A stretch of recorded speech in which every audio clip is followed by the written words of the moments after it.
Hello, everybody. I believe you're live. I hope you're live. Welcome to the workshop episode. Oh, I didn't even see the number. Episode, I'm going to assume 423. If I'm wrong, sue me.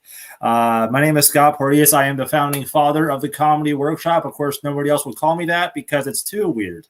Anyways, if anybody hasn't seen what the workshop is, it's pretty much I contacted, or myself or my co-producer, Kevin, we contacted several different comedians from different parts of the world who were interested to do a 3 to 5 minute set on a random topic, as well as a topic of their choosing. And then we give feedback, suggestions, ideas, tags, really anything that helps add to or improve the joke. Pretty much what this place is a place, a platform where an idea becomes a joke, becomes a bit, becomes a set, becomes a chunk, becomes a special. And never get sick of saying that. With that being said, we also want to keep this forum to people. This is a open comedy forum, safe space, whatever you want to call it. But what that means is for the comics, they will be saying stuff that might be offensive, might be a controversial, taboo, edgy, etc. We keep an open mind as we're figuring stuff out. We're not trying to be offensive or malicious. We're just trying to figure out the jokes. So sometimes we have a couple of hiccups here and there. And if we do say something offensive, sorry. And just have a sense of humor. With that being said, thank you all, and let's bring in the comics. So we have Carol Freeman from Arizona, Tara Buchanan in Calgary, Lucia Ribeiro, I hope I say it right, in Victoria, and Renata, I don't want to get your name wrong, Shock in LA. With that being said, I'm going to start the talk. So here's the thing, everybody watching, two of you. I didn't know I was hosting, which is cool. I love hosting, but I wrote 45 minutes before the show started. So this is my topic. And I didn't realize how dark it was going to get. I didn't edit it. I just wrote it. So it might even be it will be, I will be organized. My intro to the joke is going to be longer than the actual joke, I'm pretty sure. Anyway, so here's my topic. And I had to write jokes about the concept of this. So, and of course, I'm going to read off the internet because I can't remember what I wrote 45 minutes ago. So here we go. I'm going to time myself. I'm going to get ready. And then we are going to have something going on here. Okay. Here we go. Stopwatch. Boom. Okay. And okay. So do you ever wonder if hitmen are hated the most by feminists? Like women should get paid just as much as the men to break the glass ceiling with their laser scope sniper rifles. All right, 1 point. Like when people hear stories of a raving gunman who went postal, is their first inclination why can't it be a raving gun woman? Women can be crazy too. Have you seen Monster? Charlize Theron accepted that role. She had to be a little crazy to do it. I personally think it should be called a hit person, and the marks should be called marks or markets. That is such a dumb joke. I find it funny how one word is able to entirely change the whole dynamic of a sentence. Like if you hit someone, you're violent, but if you hit on someone, you're flirty. Although school has taught me that if girls are violent to you, that means they like you. So that's a whole bag of mixed messages. Also, do hitmen have some moral grounds? Like if you're 17 and you want to be a hitman, do they draw the limit? Sorry, kid, you barely hit puberty. Never mind a target, unless you count that sock. That's a masturbation joke. Anyways, I have to make one a night. That's my rule. Also, hitman sounds like a request more than a job title. Like hitman. If anything, it should be nothing. It should be full of nothing but women frustrated with their divorce. Back to sexual jokes. Anyways, for anyone who's not totally aware what a hitman is, it's a person you can hire to kill someone for money or points. I'm not judging. But not to be confused with assassins who kill usually for political or religious reasons, or mercenaries who are not under contract and kill whomever they like. So hitmen are also contract killers, which means at one point in their career path, they had to have a lawyer go over and make sure everything is fair and legit, which is such a funny concept to me. And if for whatever reason things aren't abided by the contract regulations, I would imagine that there's a hitman union. That's one strike. I'd want to be in a different city when it goes down. We're here, we're clear, shots. I'm almost done. I also wonder how they determine the value of a kill. Like, what factors are involved? Do they weigh monthly income, popularity, references? Like, how do they literally put a value on one's life? Like, this is also illegal, so it's not like they're spread on a public forum. Like, it's not like there's a draft. Like, all right, folks, on today's life draft, we have Vice President of Oil and Gas being drafted to the mob. He's got to be happy about that, Jim. Lots more protection. But this isn't exactly a service that has like promotional deals. There's not exactly a Groupon on contract killing. Like for the entire month of July, kill one and get the other half off. That's right. I'll only take out the upper torso. Stay tuned for a special family package. Remember, you can't spell funeral without fun. And that's oh yeah. Right there. I told you it's starting to get dark. I was very abundant about that. But that's real talk. Oh. Yeah, good job, Scott. Oh, thank you. I am open to anything except criticism. No, I'm open to all. Whatever feedback, anything you guys have for me. I loved how you immediately went into like calling out hit man versus woman. Maybe you could contrast it with hitman versus slap woman, or I feel like I'm pushing stereotypes a little bit more. Like men hit and women are passive aggressive. So I just felt like I have like 3 lives when telling jokes, with like could be like, oh, I already said 2 things about like women. I want to go too like over the top there, so I was trying to tread carefully, especially because I'm on Ladies' Night plus Scott show. So, what if you did like, I don't know, hitman wears a wife beater, and then the slap woman wears a, I don't know what, like something else, like a passive aggressive skirt. I don't know. That's a passive aggressive skirt. Skirt. I don't know. Yeah. I love that. I don't know what hitman makes me think of, like a one-hit wonder man. Oh, dude, that's funny. Yeah. Topic, right? Like, so like we wanted more, but he only delivered one time. So like the so guy disappointing. Who shot Kennedy, or the guy who shot Lincoln. It's like I wanted to see what else they could do. Oh, that's funny. Like, that's really funny. Who else could they get if they could get those guys? Oh, so disappointing. Lost murder. That's a genius concept. I love that. Thank you. The one-hit wonders. John Wilkes Booth. Yeah. And then my final, what I thought of too is like you hit in the end about like the specials you could get for a hitman, like just leaning into like, okay, so what would the Costco version of the hitman be, or what would the Groupon version be of that sale? Yeah. That's a good point. Thank you very much. That's really, really good stuff I can work with. I might actually keep that joke. Who knows?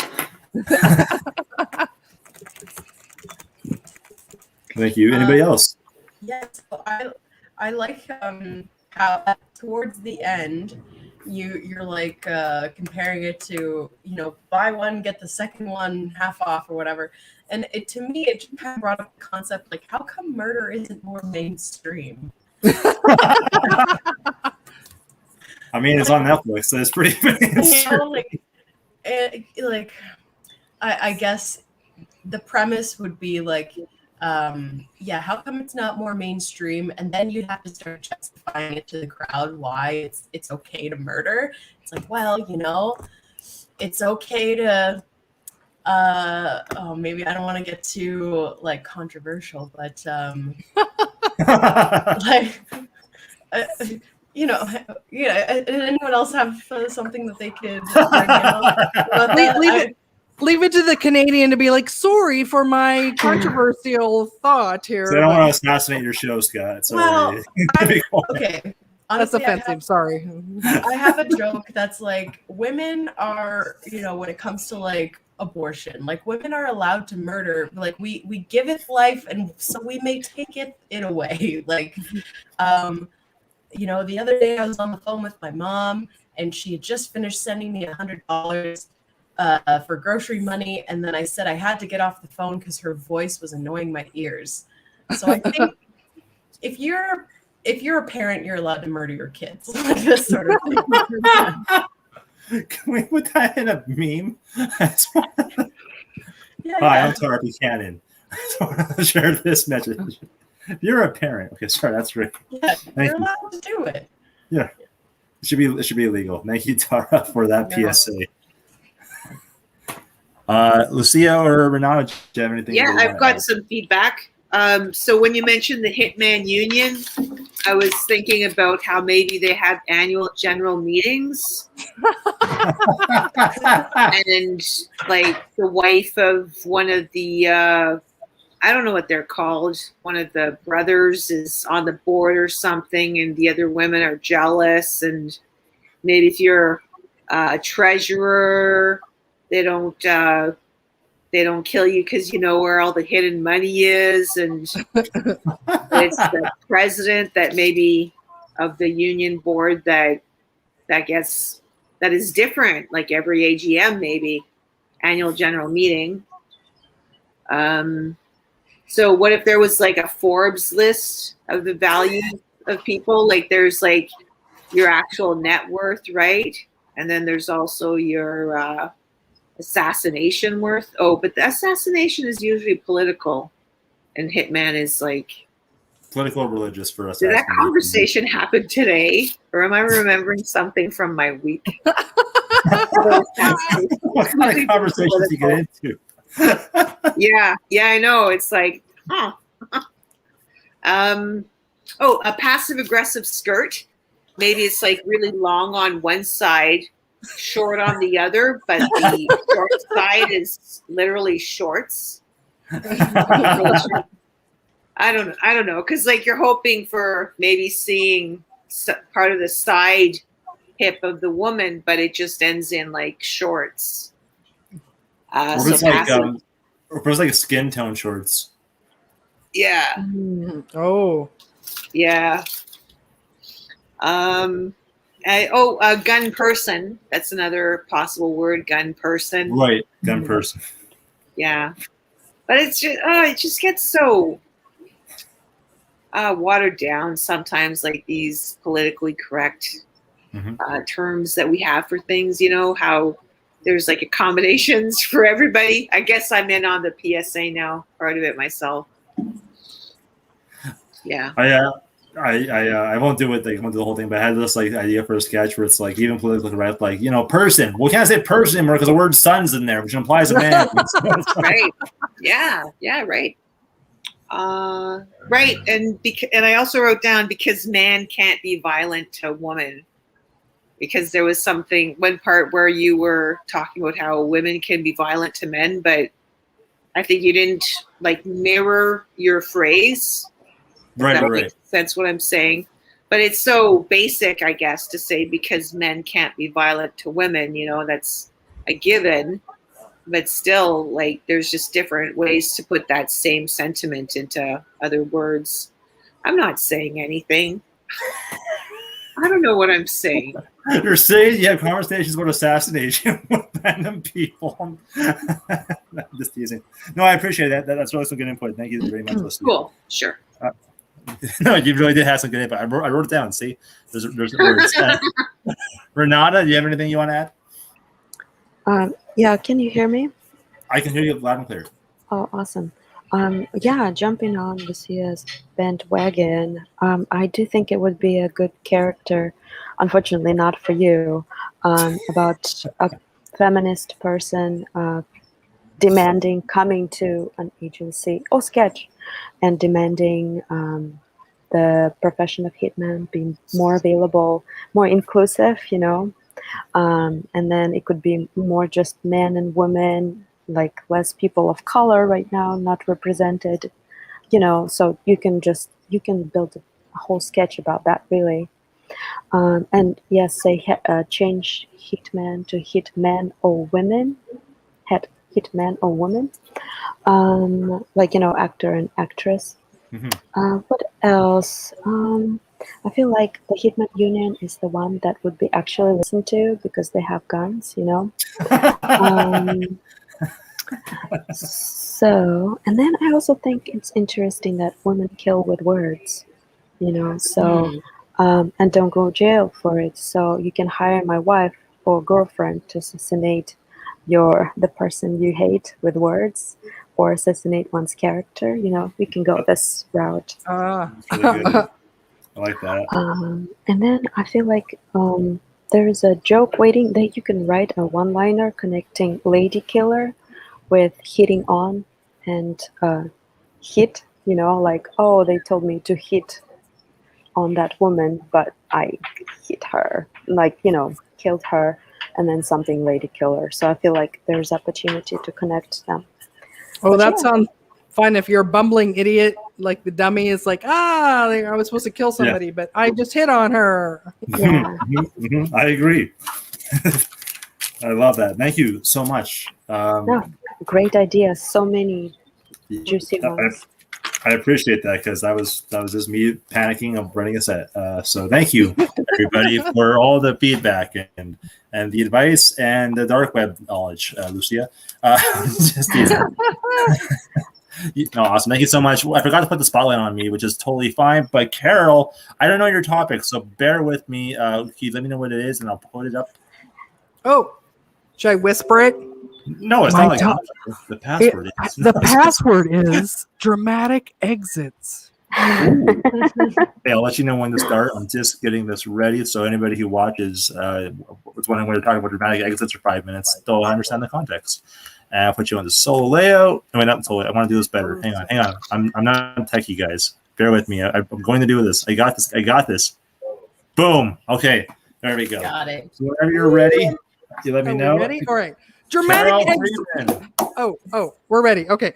Dramatic exits. There is no better description of how all my relationships end. Dramatic exit. And that's not by me. That's the men.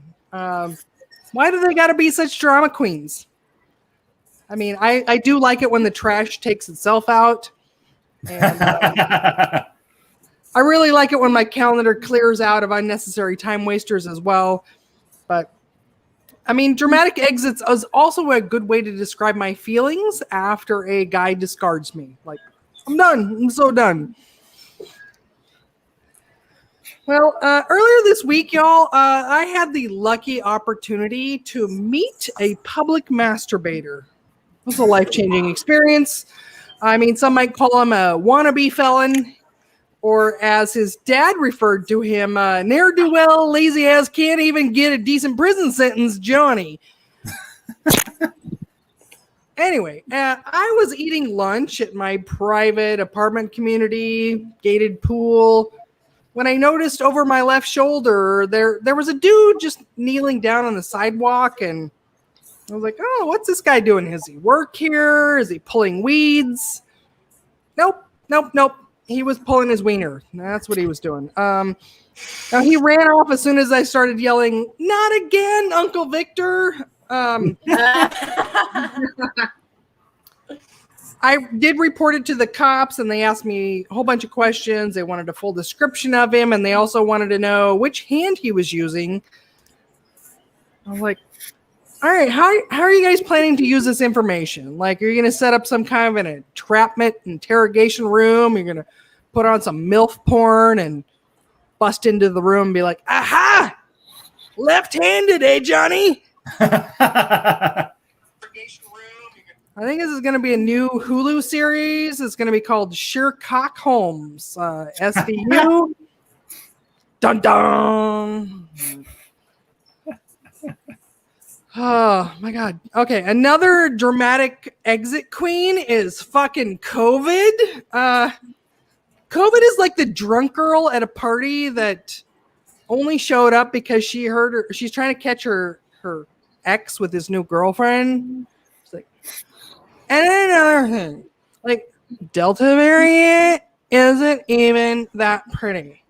Like, why didn't he even take her on vacation in India anyways? Like, doesn't he know that food's just gonna go like right through your body? Like, Talk about dramatic exit. Mm. Like Delta. Like that's like a grandma name. Like so old. Like it was like a song from like 1972 or something. Like, and you guys know what? You know what? I looked at her Insta. Like she's so fake. She's so fake. Like pretending to like travel overseas, like all over the US in like just a few months. What a liar. What a liar. And she like he says like she's like 1,000 times better than me. Like what the fuck? Like I just can't even with this Delta. Ugh. All right, that's what I got for you on dramatic exit. Oh, that was awesome. I got lots of words, but I'll wait till everybody else because I don't want to hog them. So whoever wants to take the floor on this one, by all means. I just like the what a liar. What a liar. Such a faker. That was like good, like drunker voice. I've been told that I have a really good drunk girl voice, and I just haven't had the right opportunity. So Oh, you're killed it. thank you Killed so it. much. I appreciate it so much. Well, my love for you, so I haven't even met you before. Cheers so much, Tara. Like, Cheers so much. Okay, that's it. That's all I got. that's what I've been born to do. I just tell you right now. I just, like, some people have talents, and I have a gift.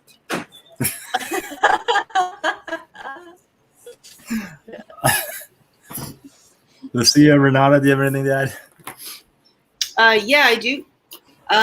Yeah, so that's really cool about the Delta variant being the new girlfriend. That's a really neat concept. I really liked it, and like they said already, the voice is really good too. And I was thinking as you were just doing your drunk Delta variant voice again, as you were drinking and sipping, it's like in character you could say something like, "You better not have put anything in my glass," you know, trying to get rid of me 2 times, but you can't. Oh, that's good. 2 times. I wrote down can also be accompanied by going back and getting the wine. Oh, right. I'm reminded of a dramatic exit I made one time, but I went back. And the reason why it was awkward, but the reason why I went back was to get the wine that I had brought because it was still the full bottle. It was unopened.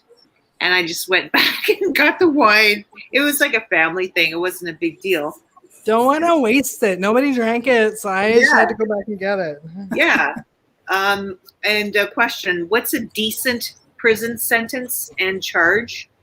Like what would be a more macho or more relevant charge? Like, I mean, he just got a piddly misdemeanor picking garbage at the side of the road. He should like have to stay 300 yards away from a school or something. Like that would be a better prison sentence.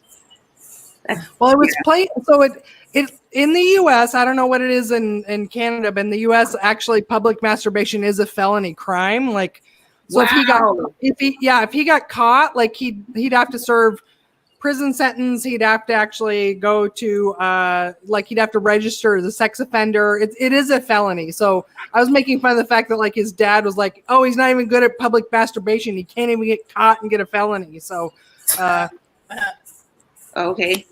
Or he's really good at public masturbation because he can't get caught. Yeah. right. I also wrote down not again, Uncle Victor. You're supposed to stay off the boulevards. Something about the word boulevards. I love it. So I don't know if you love it too. That's a chance for you to.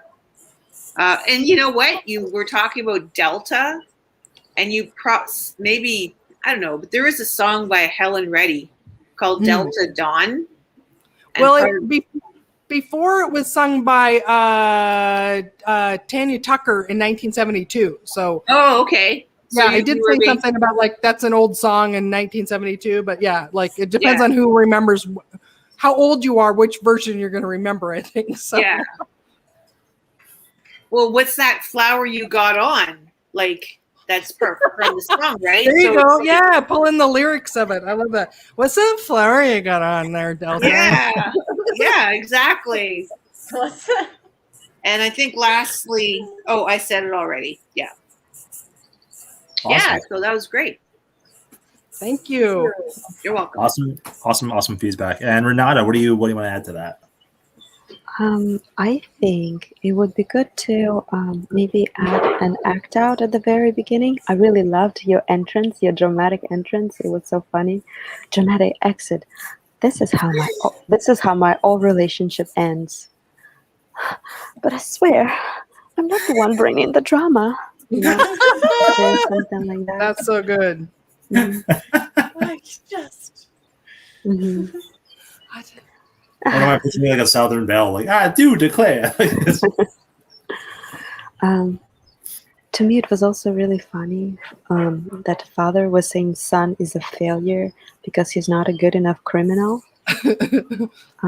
So I think there's probably a sketch to elaborate, or like the whole character of person not living up to standards of being a criminal. Yeah, gross. I'm sorry that you had to go with it. And I think one more thing at the end, for me, for some reason, I didn't feel that. To me, I really love the mapping of COVID, but I don't like Delta as a girlfriend. I think it would be funny that it's Delta who is doing dramatic exit Okay. when he's trying to break up with her, because like, Oh. okay, so it's over. You don't want me anymore. Okay, I get it. So you would be acting up. You would be acting as a Delta, and then, but before I leave, here is that and that. And so making a dramatic exit, but it's such a funny idea. Well, again, but it's up to you. You want to do a map it on a breakup, or you want to use Delta as a new girlfriend. They're both funny. That's fun. Thank like you it so as much. I like it as a boyfriend as well. I have the Delta variant, but all I ever really wanted was an Alpha. Like, just a little, what is it? Greek numerals or Elephant What- beta, or the yeah. Just I think the Greek alphabet. I think I'm not too sure. I know what you're going with. That's a really funny concept, though. I like that. So I wrote a lot, and some of it might be helpful. I don't know. I think there's an opportunity. I'm an artist, man. I think there's an opportunity for a list joke when you say take out the trash. I feel like you can do like either like a recycle, compost, kind of like take out the trash, or recycle, reduce, reuse. Like there's like a joke there maybe. I don't know what it is. I just see the pictures. I don't know. Oh, the trash take itself out. Okay. Yeah. How you began. I love that. I think it'd be funny if you for a dramatic exit you had like you address like playing the award ceremony music and you go too long. Like the rap music. I just want to thank everybody, like kind of like play off like that. And then I wrote down, I don't know, to me this was a funny concept, dramatic fire exits. That's And then I wrote- funny. That's funny. I try to help. People are like trying to get out there to the fire, and the exit's like, but what about me? Like, don't come out now. No, that's funny. Where's the doorway that I can flounce through? Yes. Before you all say goodbye. And then I don't know how you're talking about, because you're talking about masturbation at one point, and I feel like the left-handed, like you kind of like went to like how this guy was like detective about finding out which, like I just have that idea like CSI masturbation, like like going into like the details, like blood spatting, so it's not blood. It's like the Dexter involved, except he doesn't kill him, he just catches him in the act. You can make a whole lineup of the 4 different guys doing it. And, like, okay, so Oh, I've seen so many videos. The left-handed one. That's him. The unusual suspects. Okay, and I put down COVID is the drunk girl at a party within 6 feet of your circle. Just a little COVID joke. And then I put down vomiting is also probably a dramatic exit as well. Mm. I had a note about like Taco Bell too, but yeah. Oh yeah. It was, See. it was very enjoyable. Great set. Great set. Thank you. Thank you, Carol. And now we'll go to Carol's twin sister with the same hairstyle. Tara Buchanan. I don't know your topic, so please let me know what that is, and I'll put it up. So I'm so happy that I got this topic, Scott. It's Saturday morning cartoons. Oh shit! Oh, this is gonna be fun. Sorry, I'm all excited. Okay, give me a second. I know. I was like, oh my god, it makes me think of all the good times. I missed to forget 20 years of my life. It's just the happy times. Just Yeah. okay. Whenever you're ready. Okay. Yeah, so Saturday morning cartoons. This really reminded me of when me and my little brother were younger. We'd wake up, go to the kitchen, and we'd pour ourselves some Fruity O's, not Fruit Loops because we were poor. And we didn't even really pour ourselves a bowl of it. We only like sprinkled a few on top of our Rice Krispies. Our PC crispy rice. And so we'd take our bowl of off-brand cereal downstairs and we would turn on some cartoons and we would watch Animaniacs. Do you guys remember Animaniacs? Yep. Okay, the Warner Brothers, Yakko, Wacko, and Dot. So they had a lot of segments on the Animaniacs. They had like Pinky and the Brain, but one of the segments that they had was called Hello Nurse. And this was just like a blonde, busty nurse that would come into the room and be like, I need to check your temperature, Warner Brothers. And Yakko would always be like, hello, nurse. And then he'd jump into her arms and like give her a big kiss. And I really liked this. I was just like, oh, my tummy feels weird. Like I didn't know why I liked it, but I knew that I did. You don't understand as a kid. And then I started watching things like Disney movies, Jasmine with her little crop top, and then Ariel, the little mermaid, just up on the rock, just being like, a part of your world, and then like the water splashes behind her, and she's like, yes, and I'm like, I like this. I don't know why I'm like humping my couch. I'm like, I don't know why. Yes, Ariel. Pocahontas just with like her longest legs you've ever seen and just like Wingapo. I'm like, yes, her and John Smith like never get smashed. It's like forbidden love. I'm like, I like this. I don't know why. But yeah, it wasn't until that movie Tarzan came out. You guys remember Tarzan? So I don't know. My cousin was telling me, I was talking to my cousin before this, and she says, apparently they based that animation off of like what actual skateboarder and surfer dudes look like. I don't know if you remember what Tarzan looked like. He was jacked. And I don't know if Disney had like an insight on what my type was. But I once had a friend say like, Tara, you got to stop dating guys who like longboard everywhere. And I'm like, I know, they never have jobs. But like also, yeah, so Disney had this inside info, and I just knew when Tarzan was like sliding around with his feet on those vines that I was just like, I like feet now. I don't know. I really like this.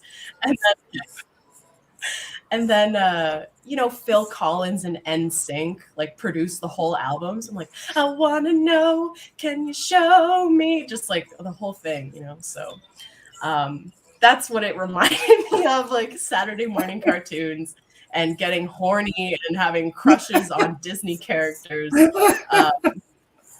was a simpler time, just being a kid in general, I think was a simpler time. I remember, your computer would shut down.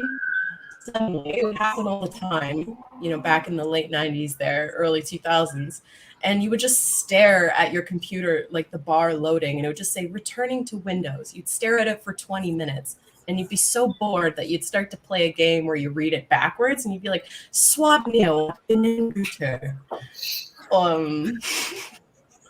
or you're on the bus, you're on the school bus, and the school bus is boring, and you just see the emergency exit sign and you start reading it in French. Sortie de secours. Sortie de secours. Sortie de secours. You make a game of it. So I remember riding the school bus, and just as a simple young child, and seeing that there was a first aid kit at the front of the bus. And at that time, I knew that AIDS was bad, but I didn't know why. So I just saw the first aid kit and I'm just like, oh, I definitely don't want that for the first time. Also, why are they keeping that on here? Like, you better keep it down. We'll give you AIDS. And that's my set, you guys. Yeah. Oh, I was really enjoying. I have so many things to say, and I'll wait patiently. Good things like ideas and stuff. Whoever wants to start this off, by all means. This was really fun. I was mostly enthralled that I didn't write down much, and what I did write was about the first aid kit and how your child's mind perceived what that meant. And I thought it was funny, and I was also thinking, did you wonder why there wasn't an S in it? Like why it wasn't a first AIDS kit? And would it possibly be in there from the first person that had AIDS? Like, why would they have that in there? But you don't ask, because you know that if you ask about the things that you're curious about, they befall upon you. So you don't want to jinx yourself, right? And the part about reading the words backwards was funny. And I liked your fascination with the exit de sortie or sortie de secours, something like that. That was good too. If you remember other perceptions about how you perceived signs, like you could include that as well, like from driving in the car with your parents or being on the school bus or License plates were a big thing. Yeah. Did you play the license plate game during car trips? I remember being able to read like 3 license plates in a row and then close my eyes and be able to say them back to my dad. And he'd be like, what are you, what's wrong with you? Like, are you a genius? No. Or, this, why do I have a photograph? This sort of thing. My dad thought, this sort of thing. Stuff like that. And I think you also mentioned something about watching and humping against the sofa. Did you say that? Yeah. Like, I missed that part entirely. Were you alone? Like kids like to be probably with my cousins. My cousin's watching right now. I know she's watching. Can we verify this, please? Like, cousin.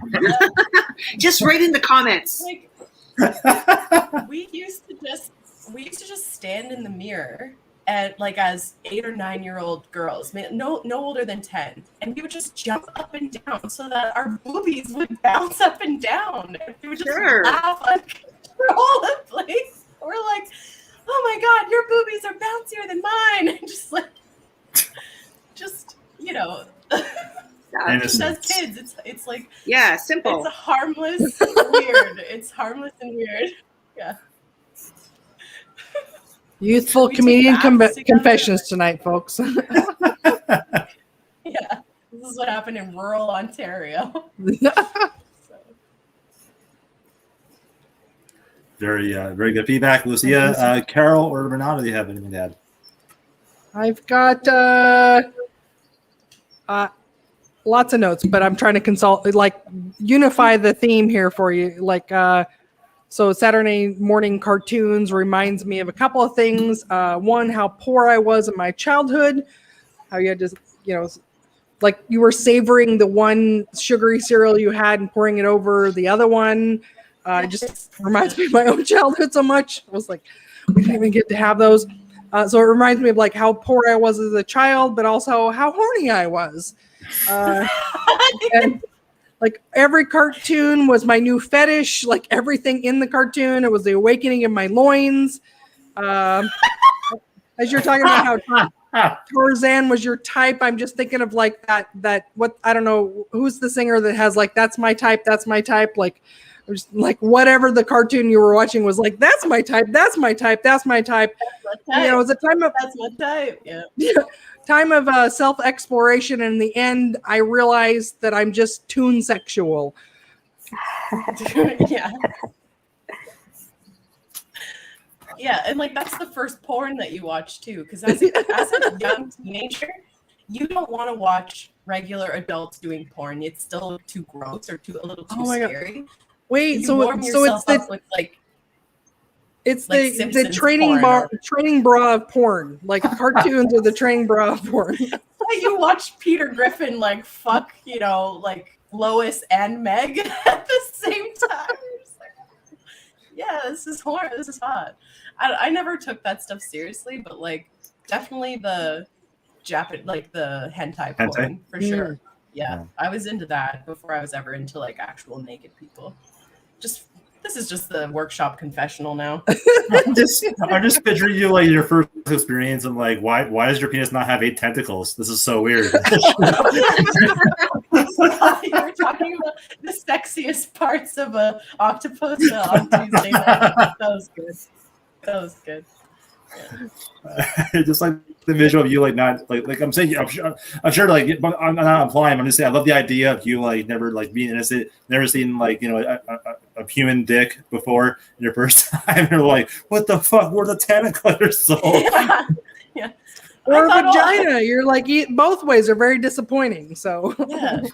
I thought all dicks were tentacles, all vaginas were just lotuses. Or, I don't know, whatever they use. We're the woodland critters. I don't want to see a bird or a deer right coming out of it. Going back to the cereals, like you were talking about cereals and how I visualized that the more expensive one was just sprinkled on top, like a little treat or something over the cheaper brand flakes. It's like maybe you had to use specific measuring cups for each one so that it lasted as long as it was supposed to last, since when you're poor you have to make things just last longer. You gotta select it. For sure. Proportions. Renata, do you have anything to add? Well, I think I don't actually have a lot of notes. It's like seriously 2 sentences, because I think it's very solid premise that will give you a really nice material, really nice.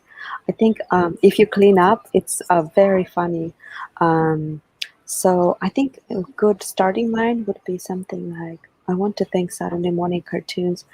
Well, of course, I want to thank my Saturday morning cartoons for making my childhood horny.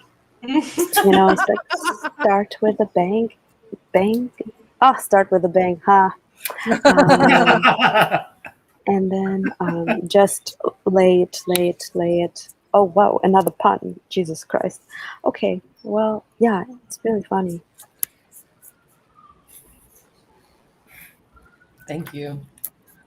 It's really good feedback. Were you still? I think I interrupted you earlier. Sorry, Kara. Were you done with your feedback or? Me, yes. Yep. You were good. Okay, because toon sexual was my ultimate. Okay, I'm just making sure. I want to be. I want everybody gets a chance. So the idea. So I feel like there's an opportunity for you because you're talking about like how you were poor. Because like first of all, when I don't know what your level of poor was when I was poor. Like when I was growing up, my mom would like we wouldn't have. I don't know if she was poor or just cheap, but she'd use ice cream pails for cereal boxes. Like she would just buy Jumble Stuff and put it. So that's a level. So we like, but like we had like President's Choice cereal. We couldn't do like fucking. It wasn't like Rice Krispies. It was puffed wheat. Yeah. Just gross shit like that. Yeah. But yeah, so Fruitios, I love that because I get that. But I feel like it's an opportunity for a list joke, like Fruitios, and then like you kind of like make like the third one would be like a made up cereal, but like kind of like play into the like Fruitios, like Oh yeah. And, I'm trying to like food stampies, like something food stampies, like just something totally not real, but like plays off that rhythm of like yeah.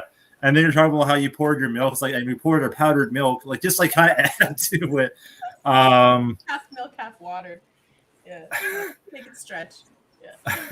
I also, I mean, you were talking about Hello Nurse. I was like, Hello Nurse, because I remember that. That was like the cartoon version of the beginning of every '80s porn scene. You know what I mean? Yeah. Like, I never realized how like inappropriate that was. Yeah, As it was a kid, but like totally like if it was like an adult movie, it would just and then sex happens. You know what I mean? Like that's just before the sex happens is that whole like, oh, let me I drop something better, but like that's the kind of I thought that was really funny. Hang on, I can't write this now. Disney. Oh, I put down a Disney dating app, but then you talked about how that's a funny concept for me. But I just love the idea of like. The idea of every time like you develop the complex from watching like getting horny off Disney that every time you hear a Disney song you get like a little turned on. Yeah. Like let it go. I'm trying. Okay, I can't. I'm trying not to be so in my head. I'm just like Hakuna Matata is something totally different to you. Is all I'm saying. And I think that's a funny concept. I think it's such a fun premise. I just think it's really fun. And they're saying like Tarzan's your type, and like is Tarzan your type, or because and like it depends on your comfort level. Talking about like if you're comfortable talking about like you grew up poor. So is it Tarzan your type, or is it just people going plus can't afford pants? Just. or is it just all people? Oh, that's a good Yeah, exactly. Like, there's opportunity there, but I didn't want to say it because it's on the comfort level. Because some people are sensitive about that, so you know. But I just, it's a funny concept. Like I think you should keep doing that premise because it's a really funny concept. Great set, and then we got I don't know who this is because they didn't accept StreamYard as our Lord and Savior. I'm hearing an echo. Is somebody? I'm trying to find something. Is somebody playing something on Facebook? Chi-Town and Little Armenia, so there's a lot of like different. It's not me. I hear it though. Okay, so I'm not going crazy then. Okay, so You could mute each of us individually and figure out who it is. oh yeah, I'm gonna be that guy. I'm sorry guys, I'm gonna call you out. Nope, it's not Lucia with the maze in the living room. What if I it's bet Scott? No, it can't be. It's closed down. Oh, it's Renata with the candlestick in the StreamYard. There must be If somebody has, I don't know who it is. I don't know. If somebody has her Facebook on, you can totally watch the video, but just put it on mute so we don't hear the thing. I mean, I don't mind hearing it. It just throws me off a little bit. So here's the comments. You are great from Facebook user Anonymous. Tara! And it gets to the podcast listeners. And it's Ass plus Joe. So that's Okay. my cousin Astrid and her boyfriend, her life Aw. partner, Oh. her heterosexual life mate. Yeah, okay, I think that makes sense. Yeah. Also to provide comfort and possibly disturbing to like Tara's story about like being 10 years old and jumping boobs. I when I was younger, before I masturbated, I fucked a lot of crocheted blankets. So totally get it. Like Thank you for sharing that. Oh, my mom will be very. She quit crocheting right now. Yeah. like for me, like Is in it my the size of the child. holes? Is that what it is, Scott? Is that what got you? It was in my teenish mind. I was like, because I still felt guilty about masturbating. Like I'm not masturbating, I'm not touching it. It's a big. That was my. thing. I've heard that boys' brains are just like, if there's a hole, I want to put my dick in it. I think that's what you I think, mean, right? I want it to be comfortable at least. I don't want to like, Yeah. you know, to a degree. I don't want to get a sliver, or I don't know how Gorios Hot happen. car, or close it in the fridge door. I don't know why I like it. It's cold. Ah, I just wanted to share to like bring comfort to know that you weren't the only weird person doing the weird things as a Thanks, kid. God. I Yeah, grew no- up with a girl that liked to hump on her poster bed. Like she had like the canopy and, you know, Yeah. so it's normal. It's so normal. Yeah, it's growing up. It's just growing up. It's part of growing up. And Lucia, who's answering your phone, wasn't coming next. Her mom is calling saying, I'm They call us from quitting inside the crocheting house. as well." Yeah. With a candlestick. All right. So what we'll do, we'll put Renata on just because Lucia's got to answer a phone call. Hopefully things are okay. Okay. Good set again, Tara. Good job. Voicemail? Okay, sorry, never mind. So Lucia, if you can hear us, we'll put you in after Renata just so you can answer that call or telemarketer. Renata, are you on mute? Okay, you're not on mute. Good. Excellent. Yeah, mhm. Okay, wonderful. So Lucia, we'll just switch you around. You'll be last if that's okay with you. Just Sure. because I wasn't sure how long that was going to occur. Renata, what was your topic? My topic is palindrome. Oh, God. First, Kevin probably gave you like a teacher word. Palindrome. Okay. It was all fun topics. Saturday morning cartoons, dramatic eggs, that's Hitman, and then like school. All right. So I hope I spelled it right. Sorry for anybody who sees it that I spelled it wrong, but I'm looking forward to what you're going to say, and I'm going to Google it as well so I know what it is. So whenever you're ready, let me know and we'll put you for palindrome. Okay. Right, so palindrome sounds like something Sarah Palin would have loved to build over Alaska.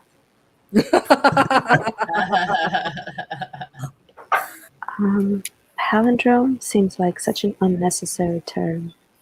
Palindrome is, for example, taco cat or mom. It's a word that reads from left to right the same way as it reads from right to left.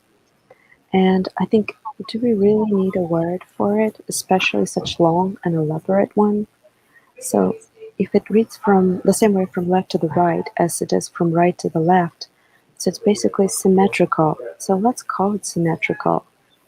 English is hard enough. Let's not bring another multisyllable tongue twister. I feel that the energy that it takes to remember the word palindrome is greater than the amount of time you actually consciously come across one. Or even if you do, normally, like you come across a palindrome, what do? You think, oh, that word is neat, or this sentence is clever, and you forget about it. I feel that the people who collect palindromes are not just nerds, but nerds that are narcissistic. Their nerdiness. Look at me. I know what the word palindrome means. Which brings me to a point. Do not talk about palindromes on a date. I take it back. Palindrome is a great subject if you're trying to repel someone. To activate, just start talking about the joy that palindromes are.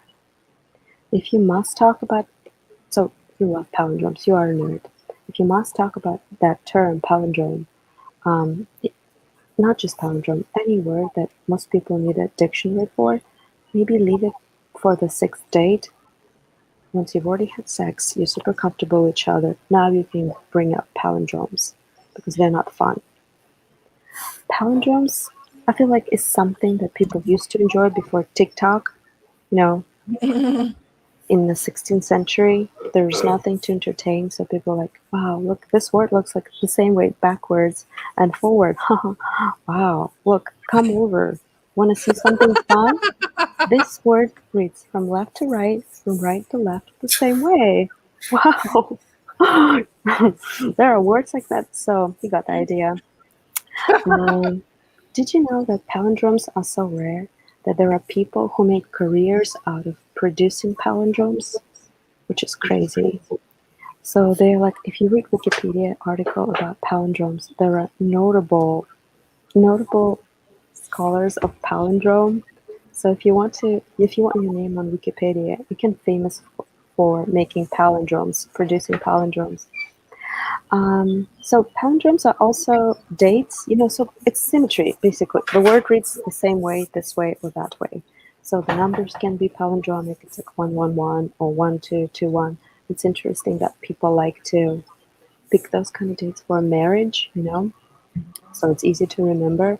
And that made me think about best days to get married or best days to die, because I think it's probably the day before a big holiday, because it's awful when you die on a big holiday, but the day before you're so excited about the future, so you die still excited, as opposite the day after a big holiday when you get disappointed, and probably too full and bloated. Also, that made me think of the worst days to have birthday, and I think 9/11 attackers really hated people who were born on 9/11 because it's horrible to have a birthday on that day, and I always feel bad for people whose birthdays on 9/11 because it's really hard to celebrate. Yeah, I think that's all I wanted to talk about. There's some ideas. Great job, Renata. That was a tough topic because it's so the abstract, but yeah, no, it's definitely good job because I couldn't think of anything. I had a good bit of ways. So I wrote a few things. I feel like there's opportunity, maybe like I couldn't think of any palindromes. So I was trying to be clever, but I couldn't think of anything. But like you said, right to left, and I couldn't help but think of like political type situations. Like maybe there's a political opportunity for a joke there. Like right wing go to left and left wing go to right. And I feel like from what I've been I don't know much about politics, but I've been hearing about how like in the turn of a century, everybody who's on one side has shifted over to the other side, and everybody from this side. So you could maybe make a joke there. I also love the idea of a narcissistic nerd. Like it's like a nerd looking in the mirror, like, yeah. Just I don't know. I also I feel like there's an opportunity because to me it sounds like you're talking about you're bringing up on a date. I get the vibe that like this person talking about probably the most boring person. So like there's opportunity for a kind of lingus joke from left to right. You know what I mean? Like this is not very exciting as you would think it is. Also, like what would palindrome sex positions like? Just to me, like you don't have to get like too like dirty, but like if you're going to talk about dating and how boring someone is, I feel like you should kind of like give examples or like make fun.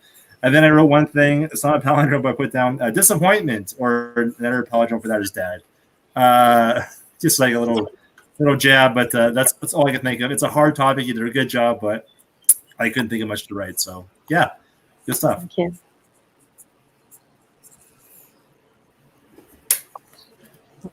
Yeah, can I go? Oh, Lucia. Yeah. Okay, thanks.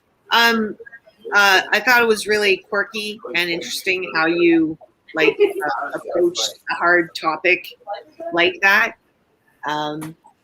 For marriage, what you mentioned about marriage and the dates that people choose, you would think that because you had talked about symmetry earlier, that maybe it would be like something symbolic or magical that would inspire them to choose that kind of date, like it would put luck in the marriage.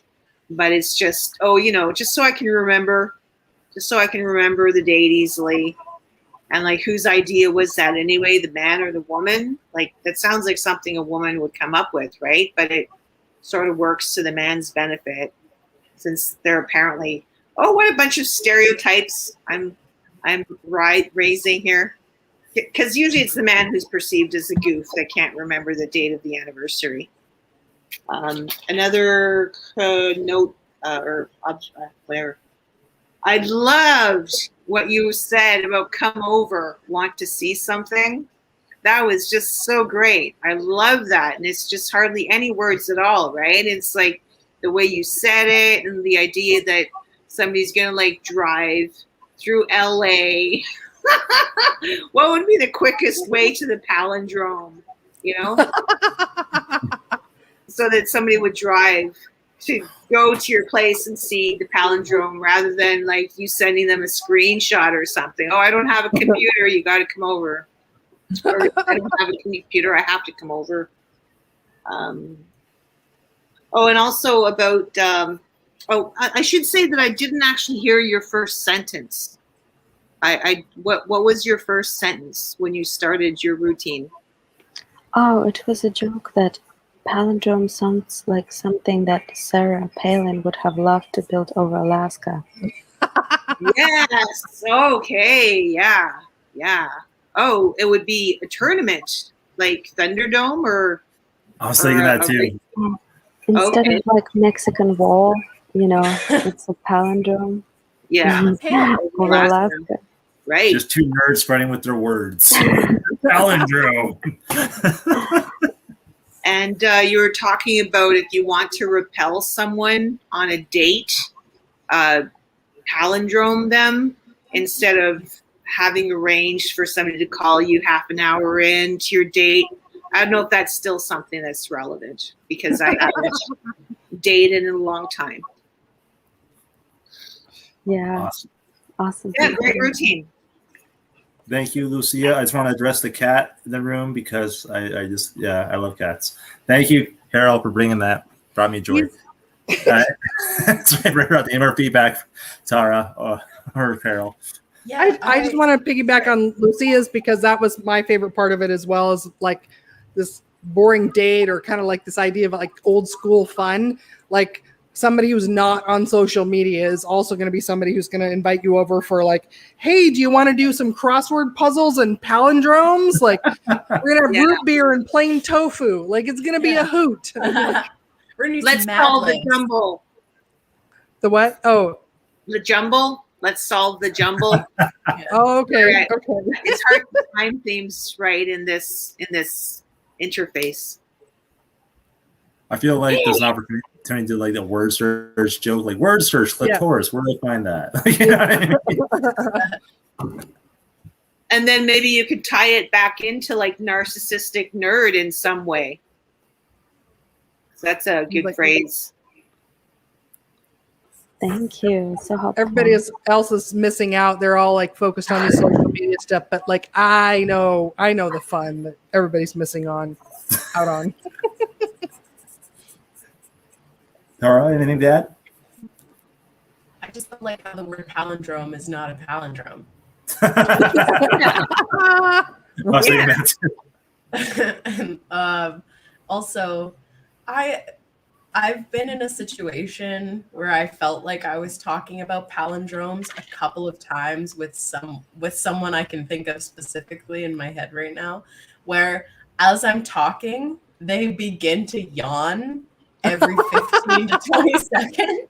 And I'm like, okay, I get it. Like what I'm talking about is uninspired, uninteresting. We might as well be talking about palindromes. Yeah. Just brought that to mind. I'm actually gonna send some palindromes right now because I feel like I love it.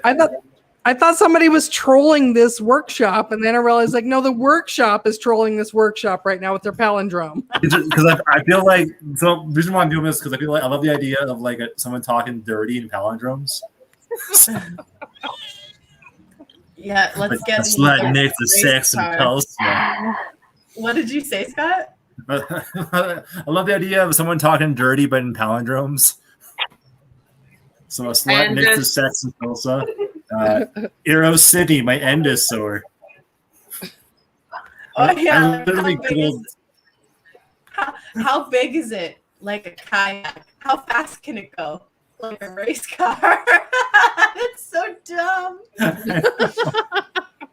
There's so much you can do. Like, it's a weird topic, but there's some fun you can do with it if you kind of take it in a different direction. So great stuff, Renata. Great stuff and great feedback, everybody. And Lucia is next. And there's no phone calls, hopefully. Lucia, before we start, what was your topic? Yes, flammable materials. See, then that's fun. I feel like Kevin has one topic per workshop where it's like something like educational, which is fine. I'm not ripping on Kevin. Sorry, Kevin. Okay, flammable material. Whenever you're ready, you let me know. We will put that timer on. Okay. Yeah.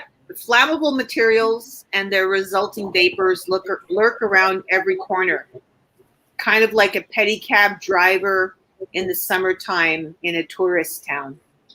All it takes is static electricity or an errant flame to set ablaze something that is flammable. If you've never heard the word before, you might think it was adjacent to the word family. And it is true that some family get-togethers can be flammable. Just throw in an old hurt from the past into the conversation and the defensiveness, and everybody comes out.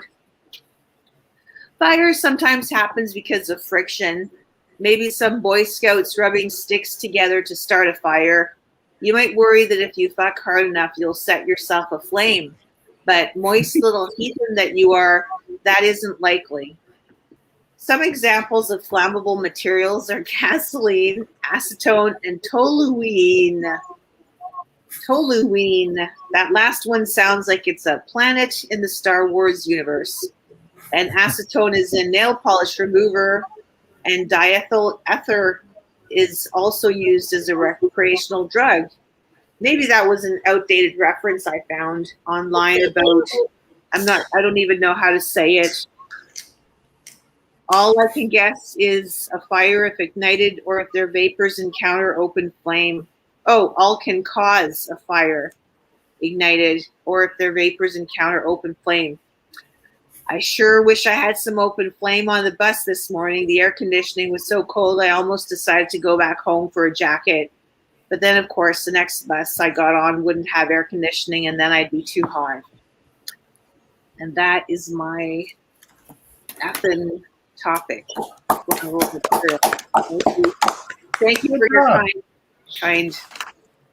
I think maybe there's 2 jokes in there. Wow. Like, here's the thing: when I laugh, like I laugh because either a joke's funny or I can see the opportunity for something that can go like not say better, but like see where it can grow, right? So I was laughing at the concept, but Yeah. I love the idea. Like you didn't say this, but I'd be more than happy to share this. I love that talking about people who are flammable, like talking about the cab driver in a tourist town or whatever. And I put down people should come with warning signs. Like I love the idea of people should be mandated to take Wimmis for people.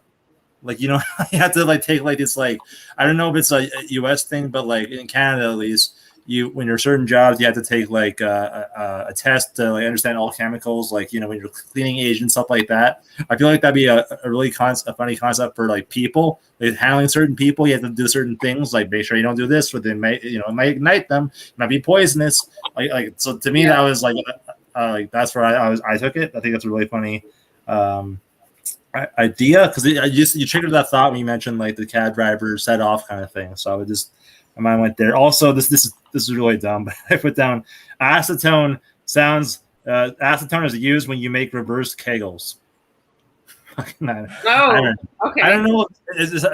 Can you do that? Can you like can you tone your ass by doing like I don't know how things work. I don't know. That is something that some people would, you know, need to know if they need an ass tightening. Acetone. Tone the ass is not acetone. Yeah. I regret that last thing I said, but everything else I'm all for. But yeah, great stuff. Anybody else with some feedback to save me? I just liked your bit about how it was way too cold on one bus and it was way too hot on the next one. Public transit in general, there's just everybody's on there, you know, all walks of life. I saw a woman clipping her fingernails the other day on the C train, and she looked pretty homeless, you know. So I'm like, okay, that's not too strange that she's doing that. She's got to do it at some point, right? And this is what she's got on her is her house, really. So I'm like a guest to her, I guess.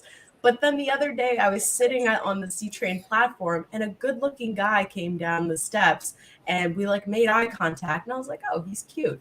And then a couple seconds later, he's leaning on a pillar and I hear the click, click, click, click of a nail clipper. And I'm like, he's doing it too? Like that was really, yeah, that's amazing how people like choose just the oddest places.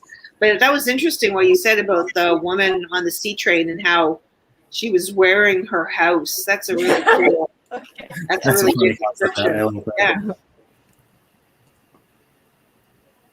So we're all just a guest around her because that's where she's at. Yeah, that's her place of residence. That's a really funny premise. Mm. Carol or Renata, do you have anything to add? The one that I love the most was your idea about how like family gatherings are flammable. You mentioned about like just throwing an old hurt, and it felt like there could either be like a rule of threes or some other thing where it's like Yeah. throwing an old hurt, something else, and mom's fiery temper, and Oh, we yeah. got a bonfire happening, family bonfire. That's really good. Renata, did you have any input? I really like the concept of it. To me, it was kind of anti-comedy, you know. I love your monotone delivery, how you started with like science facts, and I just imagine you on podium, you know, like when you have to deliver a speech. So to me, it would be really funny if it was science you do saying, like, you know, approaching the audience not as a stand-up audience, but as somebody you have to give a lecture, say university, and so they are not interested really, and you just blah blah blah blah blah blah, and then you do this asides remarks when you change your voice, and then you get really relatable, like, oh, you know, like it made me think on the bus, you know, like on the bus, da da da. So it's a character bit, really, you know, when you say jokes in a aside voice to an audience member and you try to kind of relate to them. And then at the end, you're like, oh, wait, this is a wrong event or something like that. Nice. Like I say something self-deprecating sometimes, like with the side jokes. Mhm.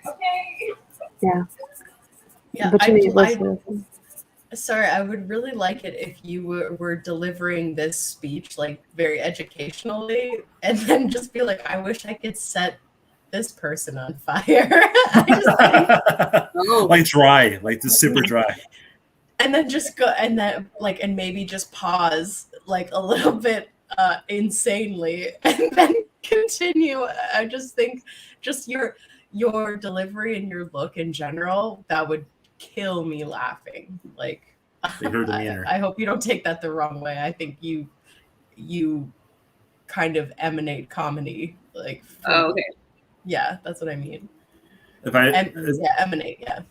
That's a good word. So is it because like kind of like a dry approach, you mean? Yeah. Yeah. No, I totally could say that. That'd be really funny. That's yeah, very, very good stuff. Great first round, everybody. Okay, so now we are doing the second part, which I call dealer's choice, because it's jokes we actually wanted to do.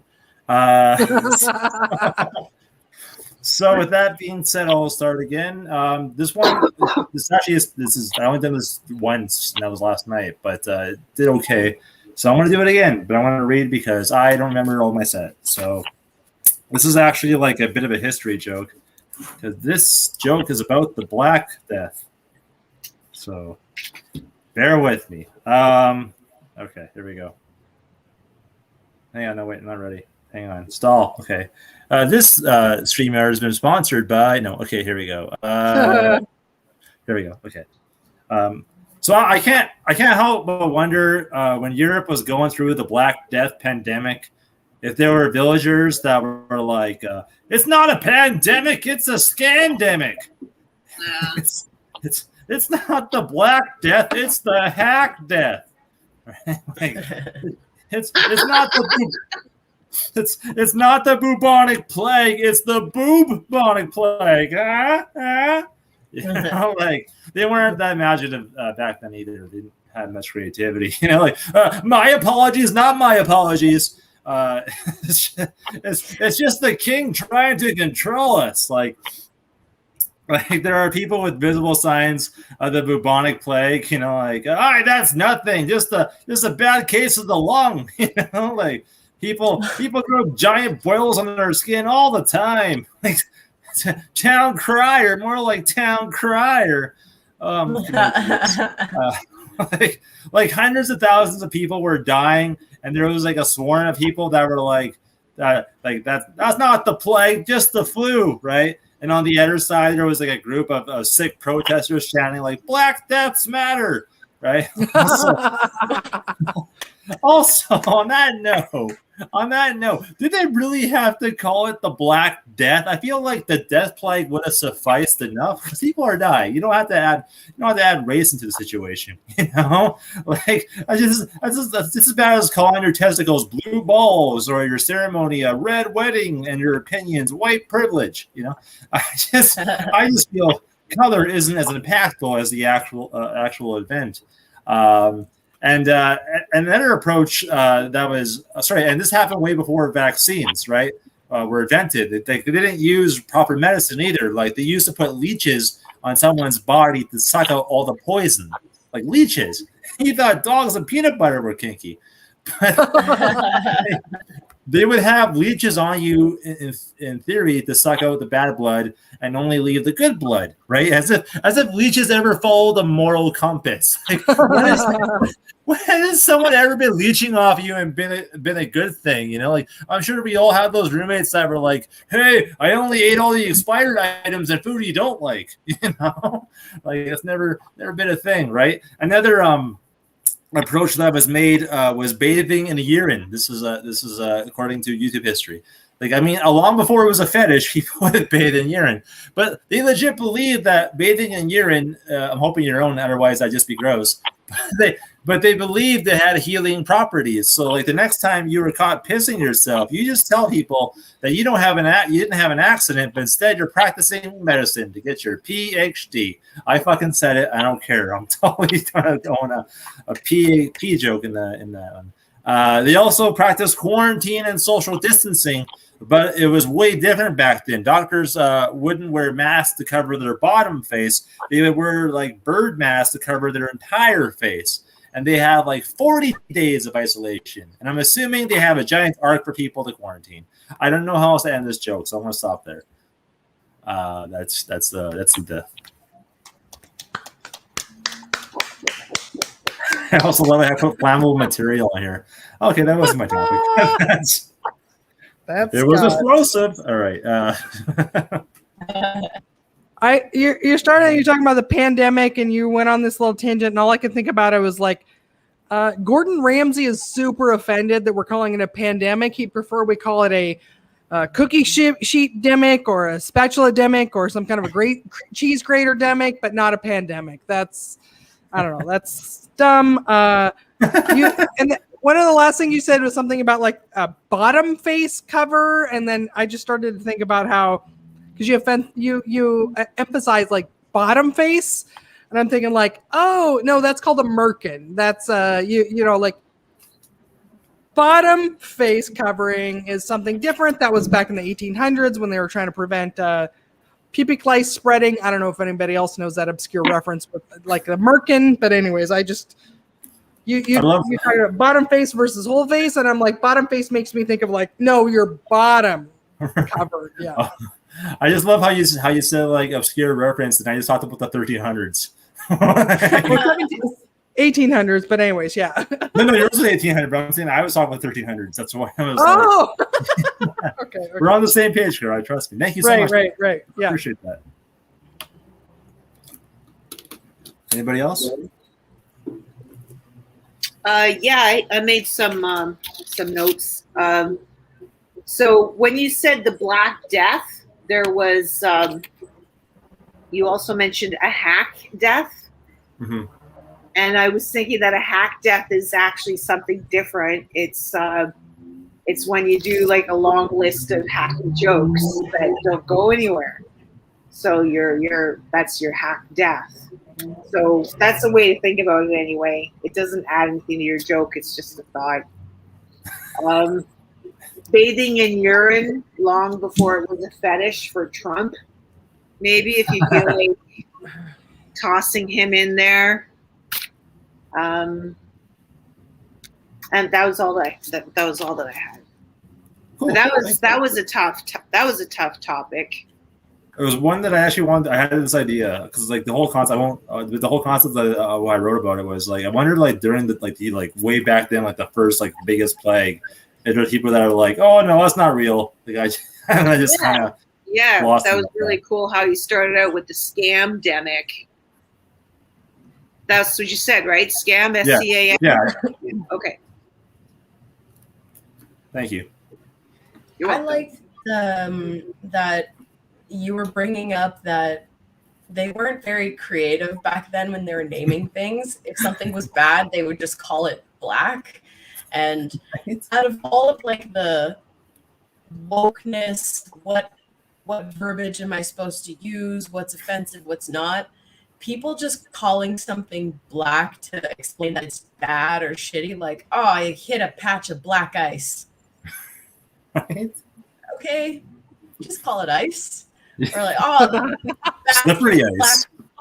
bastard blackmailed me. It's like could have just double crossed it. extorted Like, you. sorry? They extorted you, maybe? Yeah, or you could say they extorted you, or like, yeah, this sort of connotation is just like, yeah, to use the word black to explain something as being bad, I just think is Historic. Get more creative, 1300s, and us now today. So, yeah, That's fair. Thank you, we Tara. keep using too obscure of references. Yeah.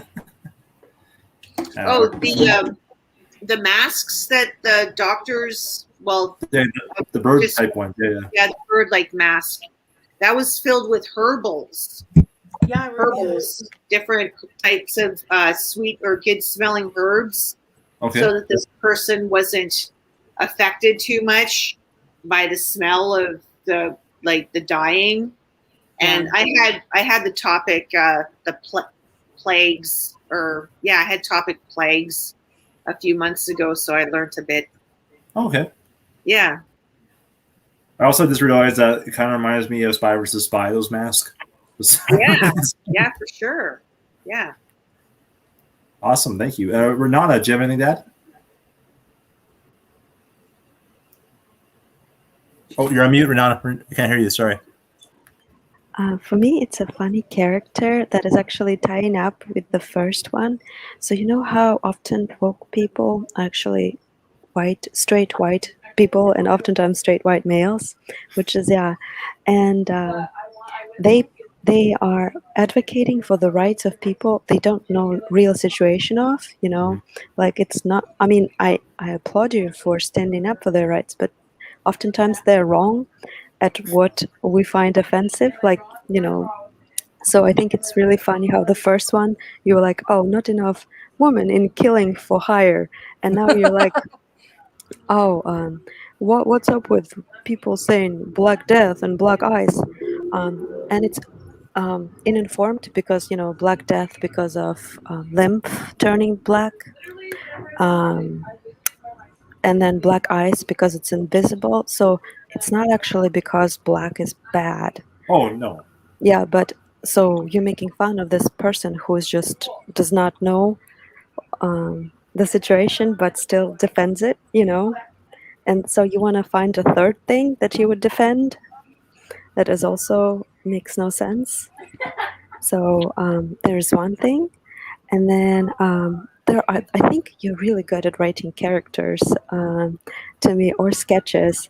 I really like a sketch of a middle ages doctor in modern times. Just the idea. Maybe that you could frame it as the show ER, but it took time in the Middle Ages. Oh no, like he's bleeding, or like RBC. yeah, and they're just putting obscure stuff to cure what they like serious problems. Mhm. Or you can make a contrast sketch of like kings discussing something serious, and at the moment doctors putting procedures over them.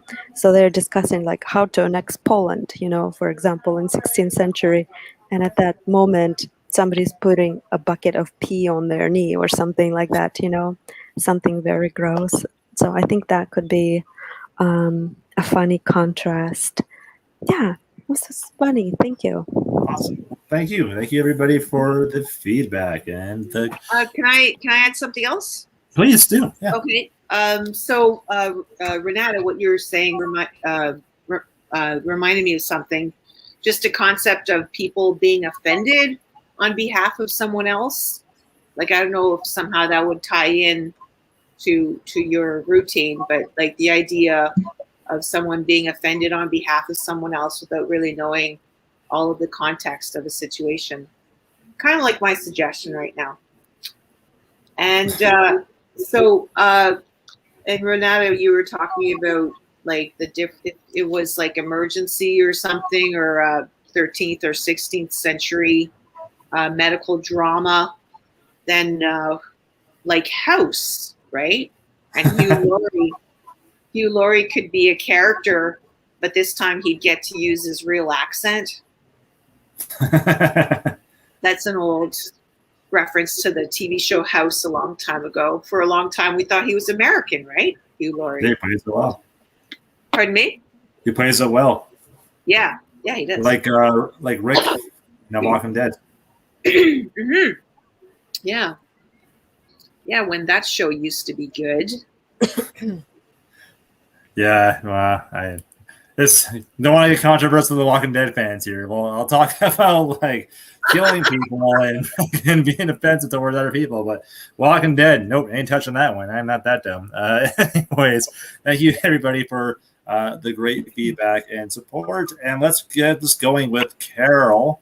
There's no topics to put on here, Carol. Whatever you want to do a set about, you do, and I'll put the timer. I don't have to time myself on it. I'm such a hypocrite. I'll put the timer on, and whenever you're ready, let me know. Oh, I tend to attract a lot of the wrong type of guys, but last fall, you guys, I met a really, really great guy. I mean, I thought he was the one. Well, I mean, he was a short dude, so he's more like 3/4 of the one, but I mean, he really blew my mind while we were having sex. I nearly died when an artery in my brain blew out. So he literally blew my mind, like literally blew my fucking mind. So now I see your reaction is mixed right now. And typically when I tell this story, girls are like, oh my God, are you okay? But the guys, they're like, can you tell me the secret to fucking a girl's brains out? All right, I'll show you guys. You know, you're going to be wondering unless I show you the secret here. So, never done this like on Zoom. Sorry. So just, imagine I'm like this. And then behind me is Danny DeVito. Curmudgeon Danny DeVito. What can I say? I know how to pick them, folks. Anyways, what I learned is that as you're nearing orgasm, and please note, I said nearing, because I never got there. Close. But in that moment, your blood pressure goes sky high. And I had a weakness in my artery from a car accident from years ago. And well, it turns out that is the exact recipe for getting your brains fucked out. Now, right after it happened, I had this killer headache. And in hindsight, I wish I'd had it before, but I laid there in bed and I couldn't sleep due to the pain. It was like so intense. And of course, he had no problem falling right to sleep. But I kept thinking, oh my God, I hope I'm not having a stroke. But I didn't want to wake him up. I mean, he can be a real bear. And besides, I didn't want to inconvenience him with my dying and all. So I did end up in the hospital for 4 days on stroke watch. I mean, it was kind of a big deal. He comes in to visit on day one, such a sweetheart. And he walks in the hospital, though, pretty oblivious. He's like, what the fuck is going on here? This looks expensive. You're saying I did that with my dick?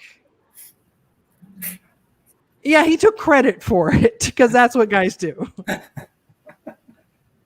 Dude, I've had this equipment my entire life. I'm pretty sure I almost killed myself with an orgasm. You just happen to be in the same room.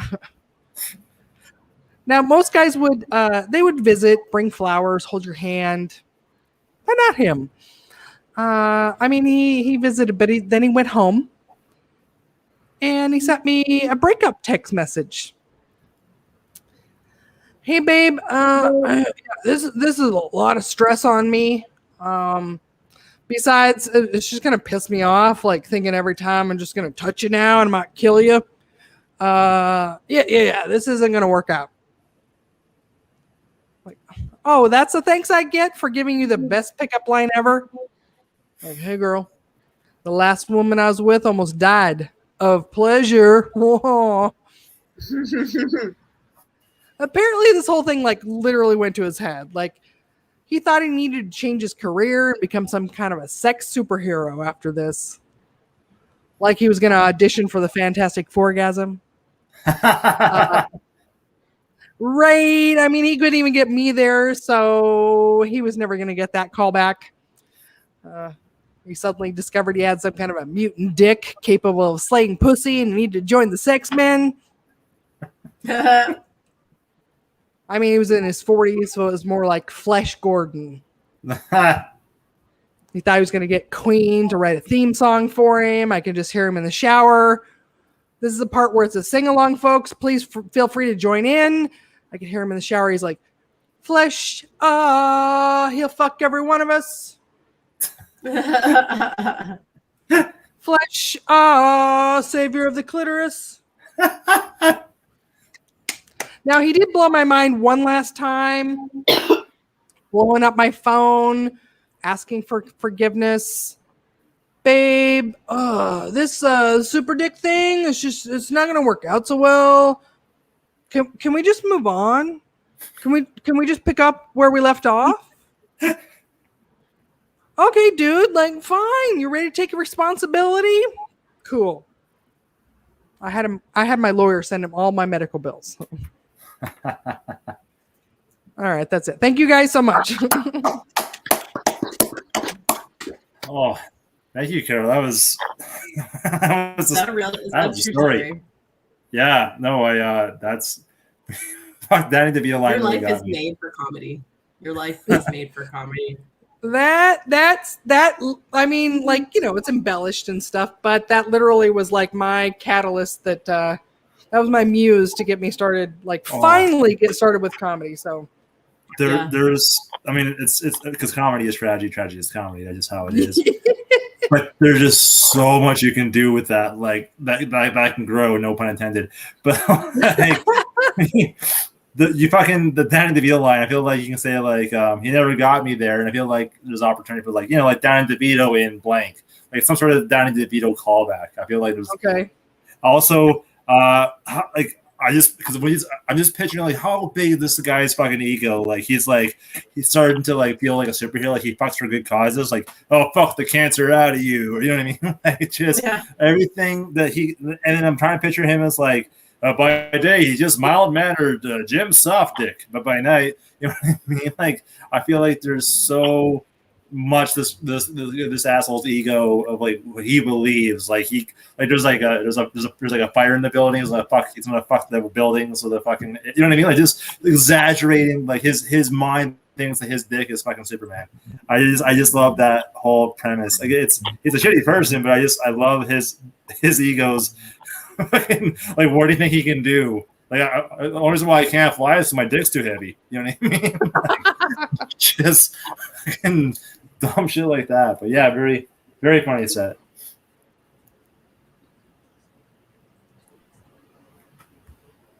Anybody else with some feedback, comments, tags, suggestions?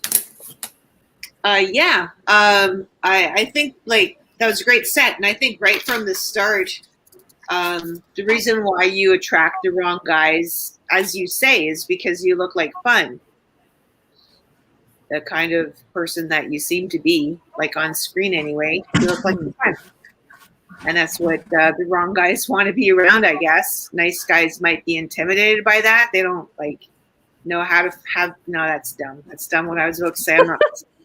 Well, you're out of context. I have, I probably like 15 minutes of material about like all my bad dating experiences. So this one fits in with that. But this is the first time we're meeting. So yeah. And how you were describing how you were feeling while he was sleeping beside you. That was fun, or that was funny. You didn't want to inconvenience him almost dying here, you said. And then there was a gap. Like, how did you get to the hospital? Did he eventually wake up and offer you cab fare? What kind of conversation did you have about that? Like, Okay.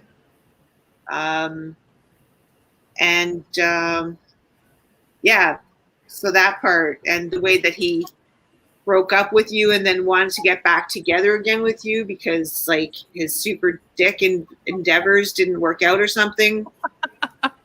Instead of a 2 a.m. booty call, he sent you a 3 p.m.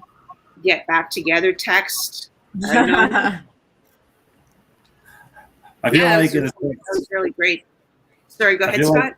sorry, I didn't interrupt those. My apologies, but like I feel like in this text you should say like with great power comes great responsibility, and then break up with you. Say that again, Scott. What was that? I feel like in his breakup text, he should have said like with great power comes great responsibility, and that's why I have to break up with you. Other women need this dick. That's the subtext of that. Yeah. I think we might be curious as to how long it was. Did anybody ever measure it? Oh no, he didn't have a great dick. It was, that was Okay. it was just You were Yeah. compromised. it was more like I was ripe for the dying scenario more than it was him. Yeah. So that's kind of the joke of the fact that like he just took credit for like how amazing he was, but it wasn't anything to do with him. Yeah. This picture you like having a stroke or a heart attack is like, well, I'm having convulsions. Yeah. Sorry, I'll stop saying that. Right. Like the stereotypical like the guy who's 95 is his girlfriend's 24 and he dies of a heart attack and it's like, oh, because the 24-year-old was so hot, that's why he died of that. It's like, no, it's Renata, do you have any feedback you'd like to add to that? Yeah, I thought it was such a funny premise, such a funny story. I think what you could do is maybe add like getting back together. He wanted to finish the business, telling the woman that another woman died during sex with you is a better pickup line. Something along the line. like his pickup line was like, hey honey, I got you the primo burial plot, so I'm good to go. Like, Want to do a sequel? Or maybe after 2 girlfriends he dated following me when nowhere close to dying or getting in the hospital, he decided to try it again with me. That's so dark. I love that. Wanted to finish the job. Avengers. He was a superhero after all. Yeah, It's when you think you're out, they pull you back in. like the Godfather. That's too funny. Tara, do you want to add anything? I just really enjoyed the story, but you guys basically hit all the points that I definitely would align and agree with. Awesome.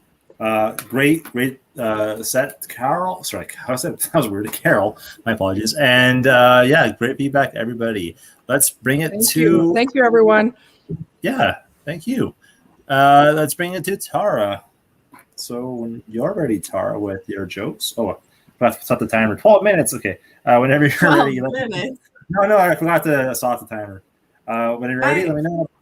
I mostly just have. I know you guys are getting feedback on this, and so I'm going to do a joke that I need feedback on. So Stampede was a couple weeks ago, and you can see behind me, I'm on the 10th floor here, and my building actually faces east. So I can see the Stampede grounds from my building and, the fireworks every night. What a fantastic display of gloating, I would say. Every night, just $4 million down the hole, down the drain. We get it. Nobody's lining up outside the Musquaquas tent. We get it. All right, relax. Man, it's not trendy right now to be an Indigenous person, I feel.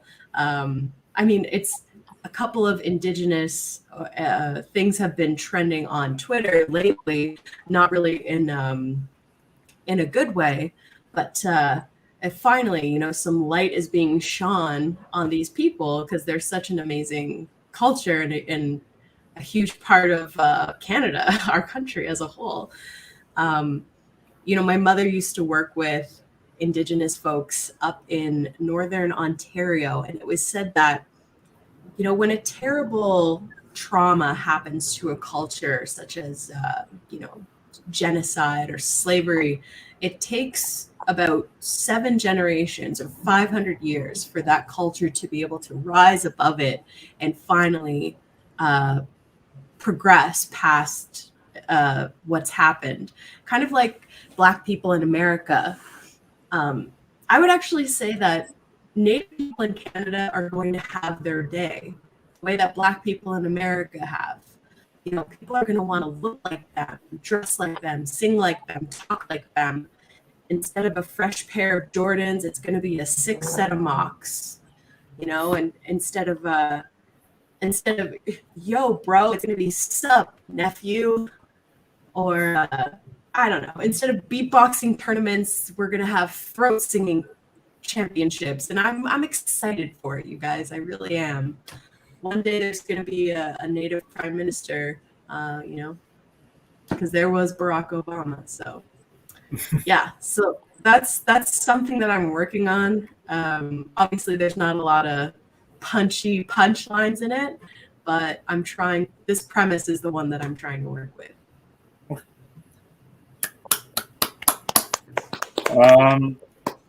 So I wrote, okay, so first of all, if you're doing that joke outside of Calgary or whatever, like people who don't know what Stampede is, you kind of would have to like say Stampede. You know what I mean? You have to like just address what it is, so people. Otherwise, it's like because it's a giant carnival, I guess, but with It's horses. a giant cowboy-filled carnival. Yeah, sorry, I just realized you guys are from the U.S. So Yeah, yeah, no, but it's it's a good thing to know when you're on the road, even, right? Like this is a good. yeah. I only know what it is because one of my clients actually works on the board of whatever that puts the whole thing together every year. shit. But otherwise, I would not have known what it was either. So Okay. In my opinion, I think because I kind of like I try to learn as well. When talking about kind of like racial tones, it's good to have like research, I guess, be the word. You know what I mean? Like know exactly like you know, because I was thinking of you said nephew. I remember I know Don Bernstick. He says cousin a lot. He phrases that. I think cousin's a thing. To say the moccasins is right, but then when you said the throat singing, I felt like because there's different like because I was thinking more of Inuit for throat singing. So I just feel like you'd probably want to. I'm not saying not do it. I'm just saying like kind of know. How do I phrase this? I'll say, I'm just like kind of know your groups. Does that make any sense? Like your tribes, or like because I just feel if you mix them up, it might come off that you're being ignorant, and then you're not, but it might come off that way. So, like if I talk about something racial, and I'll do sometimes, I'll make sure I'll use some research, like a good amount of research to know at least like the effort was made. And basically, my mentality for all subjects is everything can be talked about, but certain things take finesse. That's so like that's how I say with delicacy. I feel like everything can be talked about, but certain things that come, you know, certain manners and approaches. And yeah, there's something funny that I like the concept of it. I just feel like you should make sure that you have the right words, like pairings, if that makes any sense. So that if a member of that tribe was there, they could be like, yeah, because there's so many different tribes, right? So that's why it also could be offensive too. Like not we're not all this thing. Some of us are this. Some of us do this. And, you know what I mean? It's like, I mean, I'm not gonna like. I want to be like, oh, I'm offended for someone else. I'm not. But like, it's like, I mean, there's like, I only talk about what I know. So you're Scottish, there's Irish. You know what I mean? For like white folk, there's like more than one. So I'm not gonna. I feel like it's hard to talk about. I'm not gonna say like that's our tribe. I'm just saying there's different kinds of things, groups of people. So it might come off as like, yeah, it might come off as like, you know, you're just trying to say something just to make that joke rather than like, you know, have a deep interest and passion and just like have that like the research. Like everything was right, but like I know for a fact not know for a fact, but I'm fairly certain the throat singing is more of an Inuit thing. So that's what I'm just saying. Like, just when doing certain topics, tread carefully, do your research, and just finesse. Unless you're Anthony Jeselnik, then you're fucking you can do whatever you want. But you know what I mean. You're funny. You got it. Hey, I can always learn more. Like, Yeah. I want to. I hope that made sense though, Absolutely. because sometimes I babble on, and I hope that makes sense. And it's I it's- appreciate that feedback a lot, Scott. Thank you. yeah, for sure. And anybody else? Yeah. Oh, sorry. Go ahead. Go ahead. Okay, I'll go. Same with how Scott was saying some of what he was saying about how you need to know like what you're talking about because you appear to be non-native, and I wonder like why you are interested in this, and maybe more of a history about how your mom worked in. You mentioned Northern Ontario, and how that like inspired your interest in Native people and their customs. Sometimes with how people wear, I guess supermodels have gotten in trouble with this, like wearing the headdress and how it's been called cultural appropriation. But at the same time, I think it's also admiration. So there's like Scott was saying with finesse, how you would be able to bridge the two. Is it appropriation or is it admiration when non-native people take on native causes? But also, yeah, it's really hard to talk about this. Like when you mentioned rocking sick moccasins, I was wondering what sort of equivalent word would there be for sick, right? Like what, how there's, I think the Inuit say that there's 40 words for sorrow, but that's based on a saying about how there's so many words for snow in, I don't know what I'm talking about. So in the context, the word sick is like, oh, that's sick, that's ill, like that's awesome. It means cool. That was But it's interesting that you're saying that there's like 40 different words for sorrow or snow. I can even go into that. That's I'm not sure about the exactness of those quotes. There's a Giles Blunt book. He's a Canadian writer, and I think it's called 40 Words for Sorrow. And then that title is based on how maybe in Alaska, I'm not sure, they have like so many different words for just snow because of all the different kinds of snow that there can be. But I don't know what cultural group it is. That Eskimos? I don't know. Do we still say Eskimos? Probably not. It's so many words. Yeah. One thing, if I may, sorry to interrupt, but just one thing you get to be careful too, because I know it wasn't your intention, but it can come off as condescending sounding. I mean, it's like, oh, you know what I mean? Like, so just be careful how it comes off. Because, like, I was saying, or saying sick, like sick mock, you know what I mean? Like, like even though it's your intention not to, it can come off that way. So just take that with consideration. That's all I wanted to add. This is all like, we're so beautiful that we're doing this. You guys you're like, I don't mean, but I'm trying. I'm like, because I don't want to come off like it's none of the negative place. But yeah, of course. Sorry, I mean to interrupt Lucia. Oh no, that's fine. You were adding to it. Thank you. And I was done. That was all that I had to say for now, anyway. That I remember. Okay. Carol or Renata, do you have anything to add to that?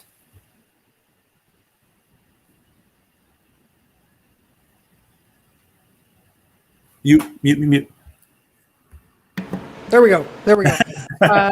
Button on my mic. I like the comedy premise that, like, when you're talking about something that maybe a lot of people don't know what it is. So, for example, the Stampede, like, it's going to be a Canadian reference.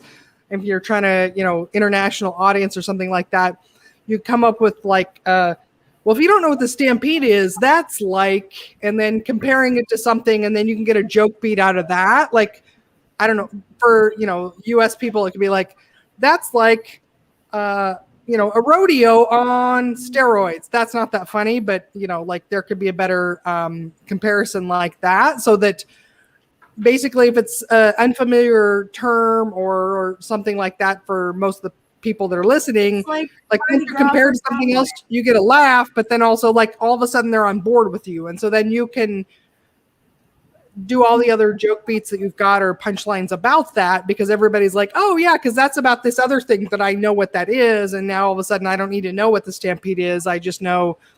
So somebody taught me that once, is like, if you're talking about something that most people don't know about, like that's an opportunity for a joke actually. So cool. And I love the fact that like it's all the other Canadians that are talking about the cultural sensitivity part of it, because it's like, I didn't even realize that was what was going on, so I don't need to talk about that. Thank you, Carol. Renata, did you want to add anything to that? I've missed the first part, the few first minutes, because my headphones struggle. Are you part Native American? Yes. Okay, I think that makes it so much easier to talk about it. I think it's important that you mention that up front. And then I would suggest that you do more act outs, or just put us in the scenes as opposite of talking about it. So if you are at the store, so to be at the store, like $500, but instead of Nike, there are moccasins, $5,000 moccasins, designed by, I don't know, some character, not a character, some personality with Native American heritage. Or like, you map more on that topic. There's like a line around the block, and it brings me so much joy to talk about it. So the other aspects about that, so just putting us right into the scene of where it's happening. What else? I also, is this, I don't know how to phrase it. I think this would be really good with higher energy, but I think your delivery is just because you're talking to us on the phone as the opposite in the moment. I think when you're in the moment, you will bring it up, and just so that we really see the joy, because to me it sounded a little bit like a TED Talk. It was beautiful. But we want it to be, if you just change a little bit the tone of your voice, it would be more punchy. Just not nurturing, but exciting. And the same words will do a job of funny instead of heartwarming, but it will be both. But I don't know much, but it's just, to me, that's what I think. But I think it's beautiful what you said. It's just a wonderful idea. So thank you for saying that, Renata. And with that all being said, I just wanted to let you guys know that I told that same joke with more energy and kind of the way that you're describing at a show last week, and 2 people walked out because of the content of it. Oh. And they wrote a bad review to the owner of the restaurant.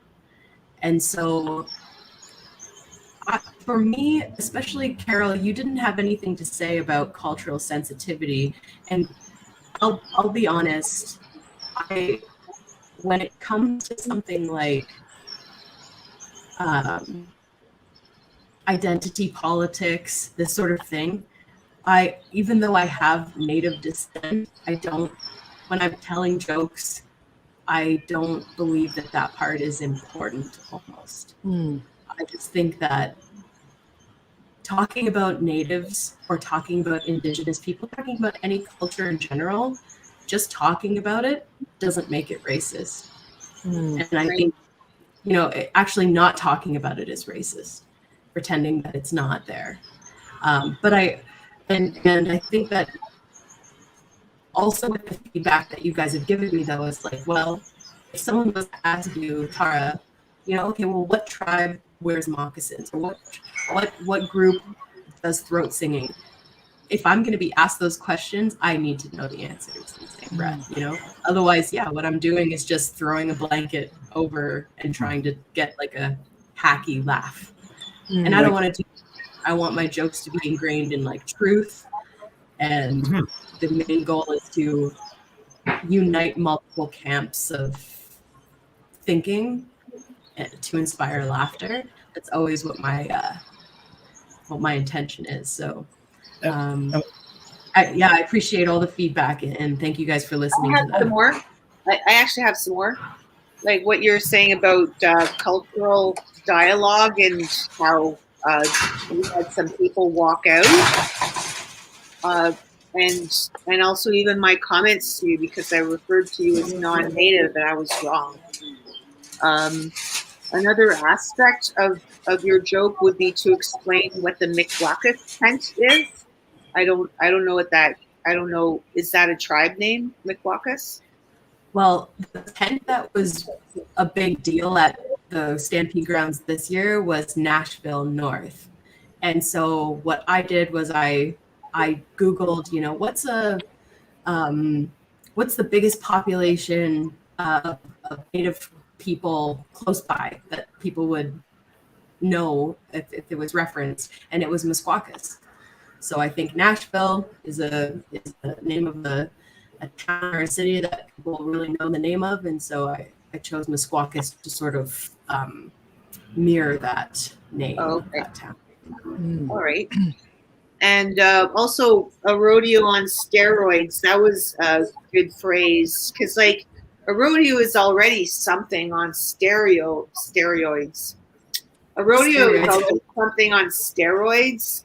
You know, like it's a big event, it's a big spectacle. So like the Calgary Stampede is even more steroids. It's like the fentanyl of rodeos. Maybe for some people that might be bad because that's funny. Right? You're gonna get the millennials with that one too. That's great. Yeah, more people walking out. Yeah. You mentioned earlier, like as an audience member, if you were trying to reach me and like, okay, whatever, this person's trying to make jokes, but if you were to say like something that like is factual about like something about my life, like, oh shit, you did research, like, you know, you're not just trying to like, you know, say jokes for a laugh, like you said, quote, like a hack laugh. You're just like actually have some input knowledge. You took the effort, and that does go a long way. At least in my input from an audience perspective, like, oh, okay, like you make fun of my town, you know, comments like, oh, I make fun of, like, you know. It's one thing to do that, but if you actually do, like, whenever I tour, I had to do a little bit of research, like what jokes I shouldn't do. It was like I have like a, you know, if I have a kidnapping, I don't anymore. But if I had a kidnapping joke, small town, hey, did anything happen in the last 2 years? You know what I mean? Like just small little things like that go a long way. Especially it shows like personable nature too, when you kind of like how connect with people, when you kind of know more about them. You know what I mean? Definitely, yeah. And I know, Tara, that you said that you don't want to start it out by saying like, I'm one of them or something like that, but it helps with feeling like people don't want to think you're punching down. And so if you connect yourself as like, you know, I'm part of this group of people that I'm talking about right now, like, and maybe if you change it so that you're telling it from the context of being a Native people and like how annoying the Stampede is from your perspective as a Native people, instead of, because you started out by talking about like, oh, it's behind me and it's so, you know, the fireworks and stuff like that. It just sounded like you're just an annoyed Canadian with how inconvenienced that was. But if you set the context of like how annoying it is from your own cultural perspective and then look at it from that lens, I think people will join you in laughing at it, and they could see that, no, you're not punching down. You're actually coming, you know, this is just you being in you know, connection with what's actually happening. So it's a really good point. Yeah, that's really true. It's like, it's a part of what we're talking about, like cultural sensitivity, and how I guess some people need to know that you're part of the group when you're talking about it, but maybe that's also tying in with like racialness, how we need that. We need to know that somebody is part of the group to talk about that group. And it's like, what if we didn't have that belief or that notion? Yeah. Yeah. Like a black person can say the N word and we can laugh. And Yeah. but they have we to tell can't. us, like, sometimes people are mixed and they have to let us know, like, oh, it's okay. Like, I'm I know I don't look at, but I'm part of this group. And then we're like, okay, we can relax and we can laugh at this as well. And Is it lizard brain? You know, lizard brain, that like the old stuff from our evolution that makes us want to know what tribe you're with. Yeah. Because it's almost like I guess I'm coming from the position where I don't think it matters. Yeah. And if for some reason there's something about our biology that's just like, but it does. Like, Yeah. I need to know, where are you from? Like, what? Yeah. Yeah, weird. But I guess this is me trying to do both. I'm like trying to be like the next level of both or something. Like, I'm not trying. I'm just I'm just trying stuff that I don't know what I'm doing, and I'm just trying to like follow a compass. And yeah, that's why I'm doing this, because I don't know what the fuck I'm doing. And that's what this is designed for. So us figuring out what material works and how we do it. So yeah. Yeah, it works one night, it doesn't work another night. It's weird. It's always different. It's so exciting on stage, coming up with stuff on the fly. But that's an aside. It's not about you. Yeah. Not this is a great conversation, but like we're at 2 hours already. We still got a couple I sets to do, appreciate it. so for sure. They gotta, like, you know. I mean, I'm having fun at the slumber party, but I as a weird, I had some weird references, Meg. I couldn't help it. It's the girls, man. Sure, pajamas. Ladies' night slumber party with Scott. I'm sensitive enough, but not to assume. Okay, anyways, I'm gonna stop talking and bring in Renata. Good job again, Tara. Thank you for sharing that. Renata, I'm sorry, I want to mute. I apologize. It's just there was a bit of background noise, so that's why I muted. But like, this is your set, so I'm not going to mute you, of course, because that'd be a dick move. So with that being said, whenever you're ready, you let me know, and then we'll put the timer on and we'll go. Yeah, I'm just gonna do a bunch of one-liners. Oh yeah, my favorite. I am ready. Okay. So, Casper, the friendly ghost, is the worst if you're afraid of the paranormal and small talk. Ghost, he wants to know how I'm doing.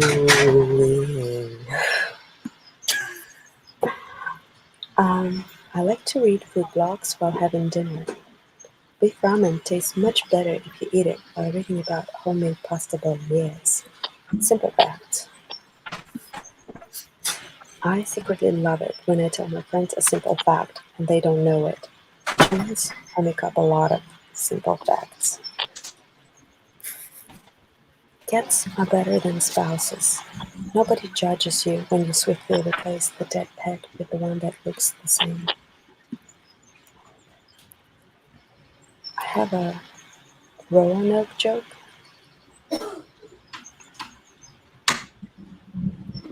Never mind.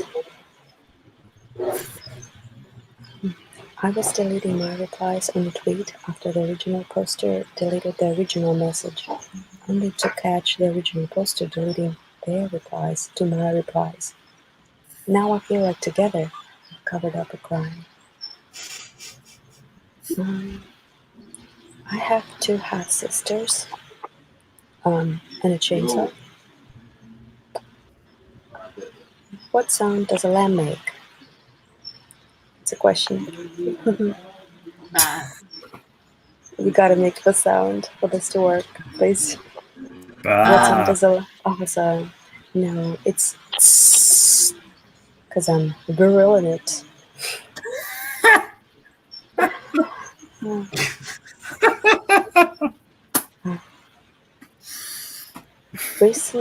Recent study reveals walking backwards can boost your short-term memory, or you can write things down. They say that humankind has 2 major problems: climate change and overpopulation. Now we just wait for one problem to solve another. A new study finds female narwhals attracted to narwhals A new study finds female narwhals attracted to male narwhals with the biggest horns. Ouch. Must be sad to find out your girlfriend prefers your horn over your penis. Uh, why did the chicks cross the road? To get hit on. I like my chairs like I like my mom. Around. Kellogg's launching 2 new beers made with Rice Krispies and Cocoa Puff waste. Finally, beer any child can enjoy. Oregon woman charged with serving bean dip laced with meth said she just wanted some help cleaning up after the party. Tap dancing competition is where suicidal cockroaches go to die. Louisiana clerk accused of writing students fake doctor's notes for $20. That'll teach students to malinger. Pastor trolled on social media for wearing $4,000 sneakers. But what is he supposed to do? Drive his Lamborghini barefoot? What's the difference between vacuum and a time machine? Vacuum works. What do this joke and a vacuum have in common? They both suck. Ben and Jerry team up with Netflix to produce a new ice cream flavor. Netflix and chill. Don't eat too fast, you might catch viral marketing. Olive Garden now sells Italian nachos. The recipe involves pepperoni, mozzarella, and chopped scallion. Sometimes in your heart, you know you're much better than your friend at something, but you're not supposed to tell your friend that, which I think is wrong. I think it's okay. I'm better at one thing, you're better at another. For example, Scott, I'm better than you at photography, but you are better than me at keeping friends. Florida man screams about vampire before burning down a house. Luckily for Edward and Bella, everyone thought he was on crack. Nike releases fanny pack sandals. Now when robber demands your wallet, you throw them a shoe. That's all. Thank you. Great job, Renata. I got to be honest with you. It was really hard for me to hear. It was very whispery. Sorry. But no, it's okay. I was just like, I don't want to make it. I'm not gonna make like, I don't know if it's your mic, but like I got like a bit of a Blair Witch vibe where it's like kind of whispering, like I'm sorry, I need help. But the jokes, I'm sorry, Dad. But the jokes I did hear, I fucking love. Your how chicks get across the road to get hit on. I don't know why that's really funny to me. And then I loved your tap dancing cockroach thing. And there was a lot more. Like I'm sure, it just like I couldn't hear because it was really low on the volume. But yeah, from what I heard, I enjoyed. But yeah, also one-liners are really hard to get feedback on because they're like a sentence. But from what I heard, it was really good. So sorry, I can't add more to that. No, it's my fault. I'm not at home, so I have to speak. Okay, no worries. Thank you. Renata, where are you? You look like you are in the in the bottom of a boat. You look like you're drunk, and you're just like, I'm doing my comedy no matter where the world takes me. And where are you? No, I'm in a hostel, so I have to speak really. Nice. Yeah. Awesome. Good for you. That's awesome. Just getting it in no matter where in the world. People are sleeping right now. That's why she's whispering. That's sweet. I had the same issue, Scott, but not only could I not hear very much, but also like I have a little bit of hearing loss, and so unless things are of certain decibels or something like that, I can't make it out. So I couldn't get any of it. So I'm so sorry. I don't have any feedback. I couldn't even get any of the jokes. So no, it's not I was like, Scott's laughing. Okay, good. No, it's okay. Thank you.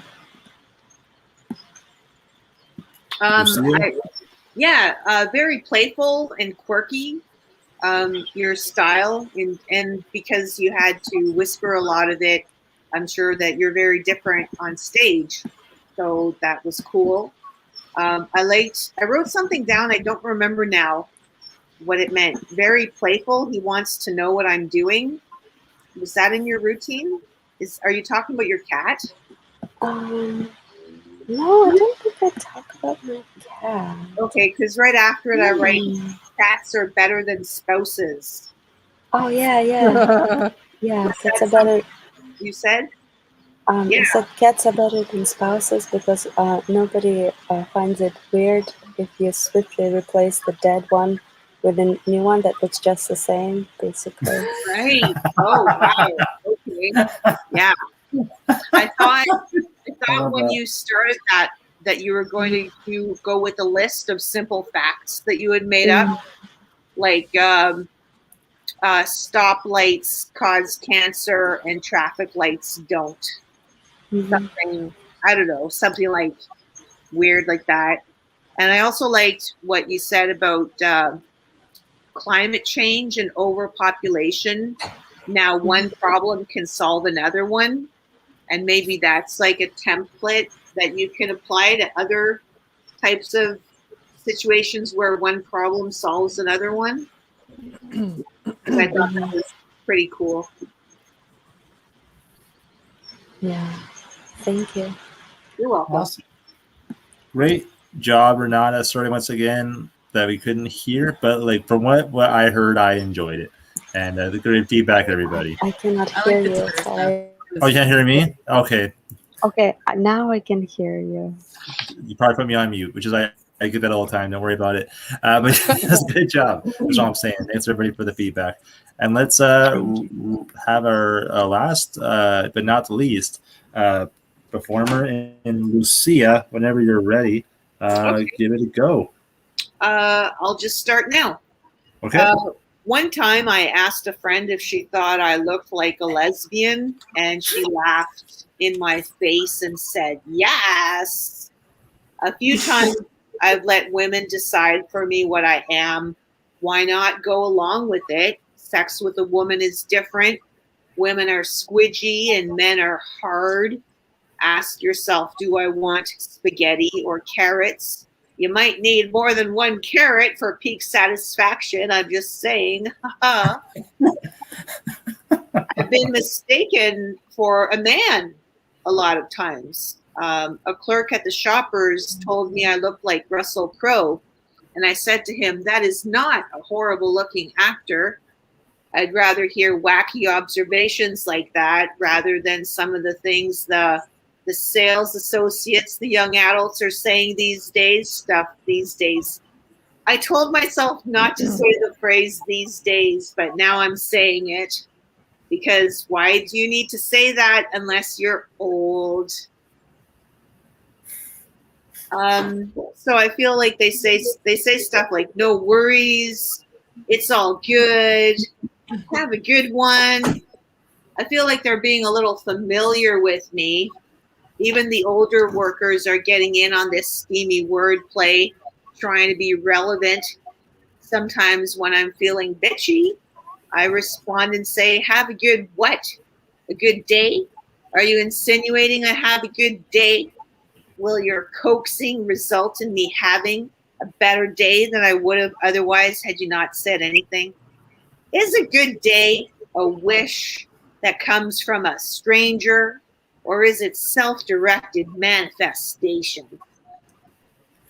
I will have a day. Some of these sales associates are on autopilot or maybe the dope when they speak these abominations. At my job, I'm slowly getting people to come over to my side. Sometimes they freeze when they see me. It's all good because they remember what I said. You say it enough times, like Trump, and you too will succeed until you don't. My doctor told me I have a chemical imbalance in my brain, and I told him that I have a PhD imbalance in my vagina. I wish I had packed more PhDs in there when I was younger. Still some time, Doc. He explained to me that he is not a doctor of philosophy, and I told him he's too good looking to need to use words. Just point at the things you want. Point at me.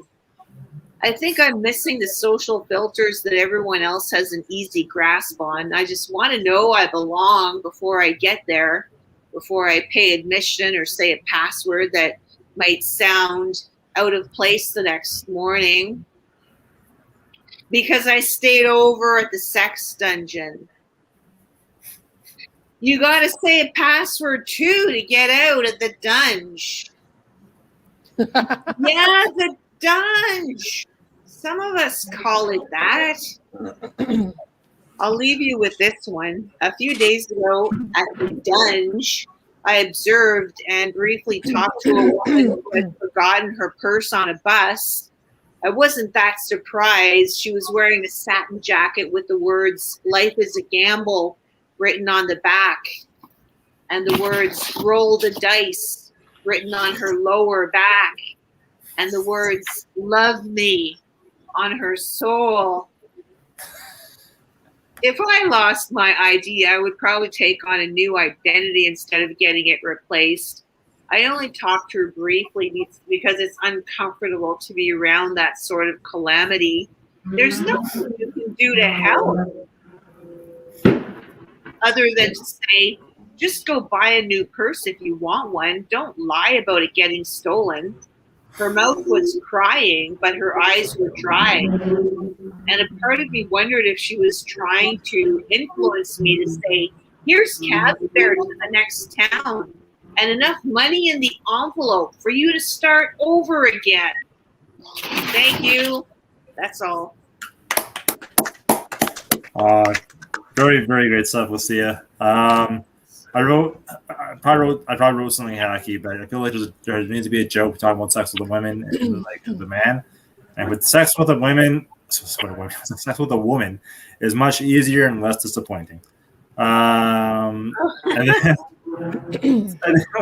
when you said to me, this was like the highlight because I just the visual that I had. So like when you said PhD and you pointed at her vagina, I'm just picturing like is your opinion, is your take on a strap on a diploma? Take on a strap on a diploma? Yeah, just because you said PhD vagina, so I'm just picturing like a diploma strap on. I don't, it's a weird fucking To visual. present you with your diploma. Time for you to graduate. Oh, cool. Cool. Very good. You didn't say anything either about this, but I just feel like there's an opportunity for a joke depending on your comfort of doing self-deprecating material. I just feel like you could say like your sex life is so. I'm not saying that it is, but it's so dull that you have a curfew at the sex dungeon or something. You know what I mean? Like Okay. I just saw some opportunity to kind of like throw a little jab there, or however you want to play off the character you're portraying. Then you're not a character, but I'm just saying that it comes off very because you're dry. You're really dry, and it's hard. I love the whole like seriousness and saying the most bizarre things. I think it's a really funny angle. But yeah, I don't got too. I'm dry in my brain right now, so that's all I can think of. Also, I think it's really funny that being mistaken for a man is offensive unless it's Russell Crowe. Like, thank you, I appreciate that. Yeah, that was really weird. Like, yeah, it Compliment, happened. though. That's a great compliment. Yeah. But I can see like the weirdness of that. But I just think it's a funny. It's a weird compliment, but it's a compliment. Anyways, yeah, good stuff, and that's all the feedback I got to say. Thank you, Scott. Yeah, for sure. Carol?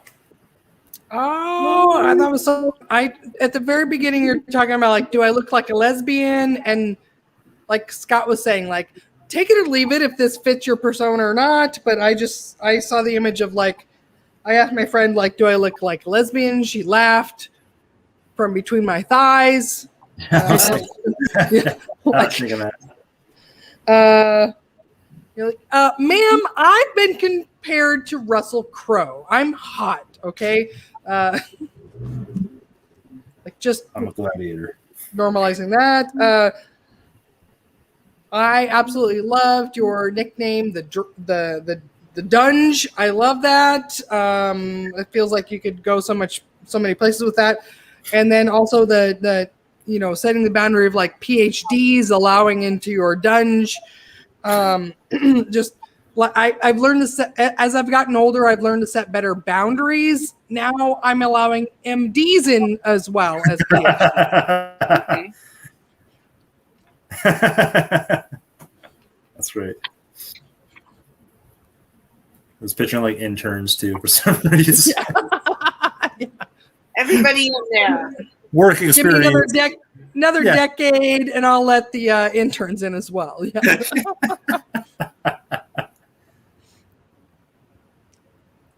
Oh, that's great. Tara, you anything to add? I just really like that opening line. Like, I've had a lot of people tell me who I am or how I'm supposed to be. Why not listen to this one, right? I feel like that was a thing that has actually happened, and from there you just really grabbed me into the rest of your set, and I wouldn't really change anything because it was just such a weaving, interesting story to listen to. I think it's really well done. Thanks. Awesome. And we're not. Yeah, thank you. Yeah, I love your delivery. It's just so funny. It works really good with your material. Sorry, do you hear me? I think your delivery works really great with your material, and I think it's really funny. I guess the only pitch I have is that, and she laughed in my face. That was really hot. Something like that, That'd your first sentence at the beginning, you look like a lesbian, and she laughed in my face. So yeah, other than that, I really don't have notes. It's just really funny. Wait, thank you. Great. Great feedback, everybody, and great set, Lucia. And yeah, everybody, good job. And before we wrap it up, we're going to do the shameless self-promoting. With that being said, let's start off with Lucia. What do you want to promote, share, or plug? I occasionally tweet, so I'm Lucia, LUCIA _Muse on Twitter. Awesome. Thank you, Lucia. And let's go to, I don't know how, I'm like hosting and producing, guys. Bear with me here. Exit solo layout. All right, let's go with Carol. Carol, what do you got going on? Oh, let's see. You can find me on social media. Most of it's ketocarol.com or not. God. Oh, how old am I? www. Never mind. Keto Carol on most social media. Carol has an E on the end. I am, depending when you're watching this, I'm going to be up in the Seattle area in August. And as long as everything doesn't get shut down again, so we'll see. It's booked at this point. I've got a week of comedy shows going up in the Seattle area. I've got stuff down here in Arizona as well. And my podcast, we've just launched. We're a month in now. It's called Keto Chat Live, and it's doing really well. You can find us on all of the typical places you can find podcasts. We're out there. So Keto Chat Live. So I'm the straight person. I have a board certified keto nutrition specialist, and my co-host is actually another stand-up comedian. So it's very fun and informational, and people are loving it so far. So lots of places. So thank you. That's awesome. Healthy and funny. All right. And Tara, what's happening? Hey guys, so you can reach me on all social media platforms, including Instagram, Facebook, Twitter, YouTube, Instagram, at Tara Buchanan. That's just my first and last name. I run a monthly show that I ran it all during the pandemic. It's called Speakeasy, and that's an Instagram live show. So if you follow me on Instagram, you'll be able to watch that live the last Thursday of every month. I actually did it last night. It was our 14th show. I also run a weekly podcast called Speakeasy as well. I am on episode number 9, and then I'm just editing episode number 9 right now. Episode 10 is just going to be me. I've had a bunch of guests so far, so I'm just going to do a solo for number 10. That'll be coming out in another week and a half. And then I run a weekly open mic at Koi called Fishbowl. So I run Fishbowl Comedy. I'm the producer and the host of that show. We had our very first show last week, and hopefully I'm running it next week on Wednesday at 7:30 p.m. if I didn't get myself canceled with that last joke you just heard. So Oh, well, okay. hopefully it's not the case, Tara, and that show still runs. Also, I don't have Speakeasy. It is really fun, so I'd recommend giving it a watch. And Renata, what's happening? What's going on? Let's unmute you. There you go. So you can see my handle on my social medias right over there, right there, no, right there, right there. Okay, so the very corner on the left corner, where you can find me on social media using that name. And I have a show on the 10th of August. It's called Yes Baby Vintage in a vintage store in Burbank. So come and see me. Awesome. Thank you so much. And I will promote myself as well, because I guess so. So I normally run a podcast weekly, but I'm actually taking a break because working full time and not having a crew is really hard, doing a lot of things at once. So I want to take a bit of a break, or call it a season finale. So I want to, but when it comes back in September, what we do is we take the episodes in the workshop and we kind of clip them and take the good ones, the really good ones. They're all good, but they're really good ones, and we put them and condense them, and we put them up weekly on Fridays on Podbean. But like I said, I'm taking a break because I'm tired. But the workshop runs every night at 10 p.m. EST. In theory, unless something happens, but for most of the times it runs 10 p.m. EST. It's always a different host, different panel, different everything. Also, we have a social media and Instagram at the Comedy Workshop podcast. Actually, at the Comedy Workshop podcast on Instagram, and on Facebook.com/ oh God, I have too many. Facebook.com/group/comedy workshop. If anybody who's watching this would like to be a part of this and be part of our writing panel and interested in improving their material or just kind of connecting and networking, by all means, give me a message, as long as it's not hateful, because I don't like conflict. With that being said, I just want to say thank you, everybody, for watching. And thank you to all the panel here. You guys were very fun, very awesome. Good jobs. I hope you got something out of this. I hope you got not only entertained, but some jokes that you have found some more improving in, and that were common. I'm fucking struggling here. Jokes, the tags were hopefully helpful to the jokes. That's what I meant to say. That's so. No words. I'm awkward, guys. You know it. I like Anyways. Legit, thank you so much. Really appreciate it. You were a great panel, and I had a lot of fun. I hope you did too. Have a wonderful night. Thank you. Bye, Thanks, everybody. guys. Nice to meet everyone. Thanks, Scott. Bye. Thank you.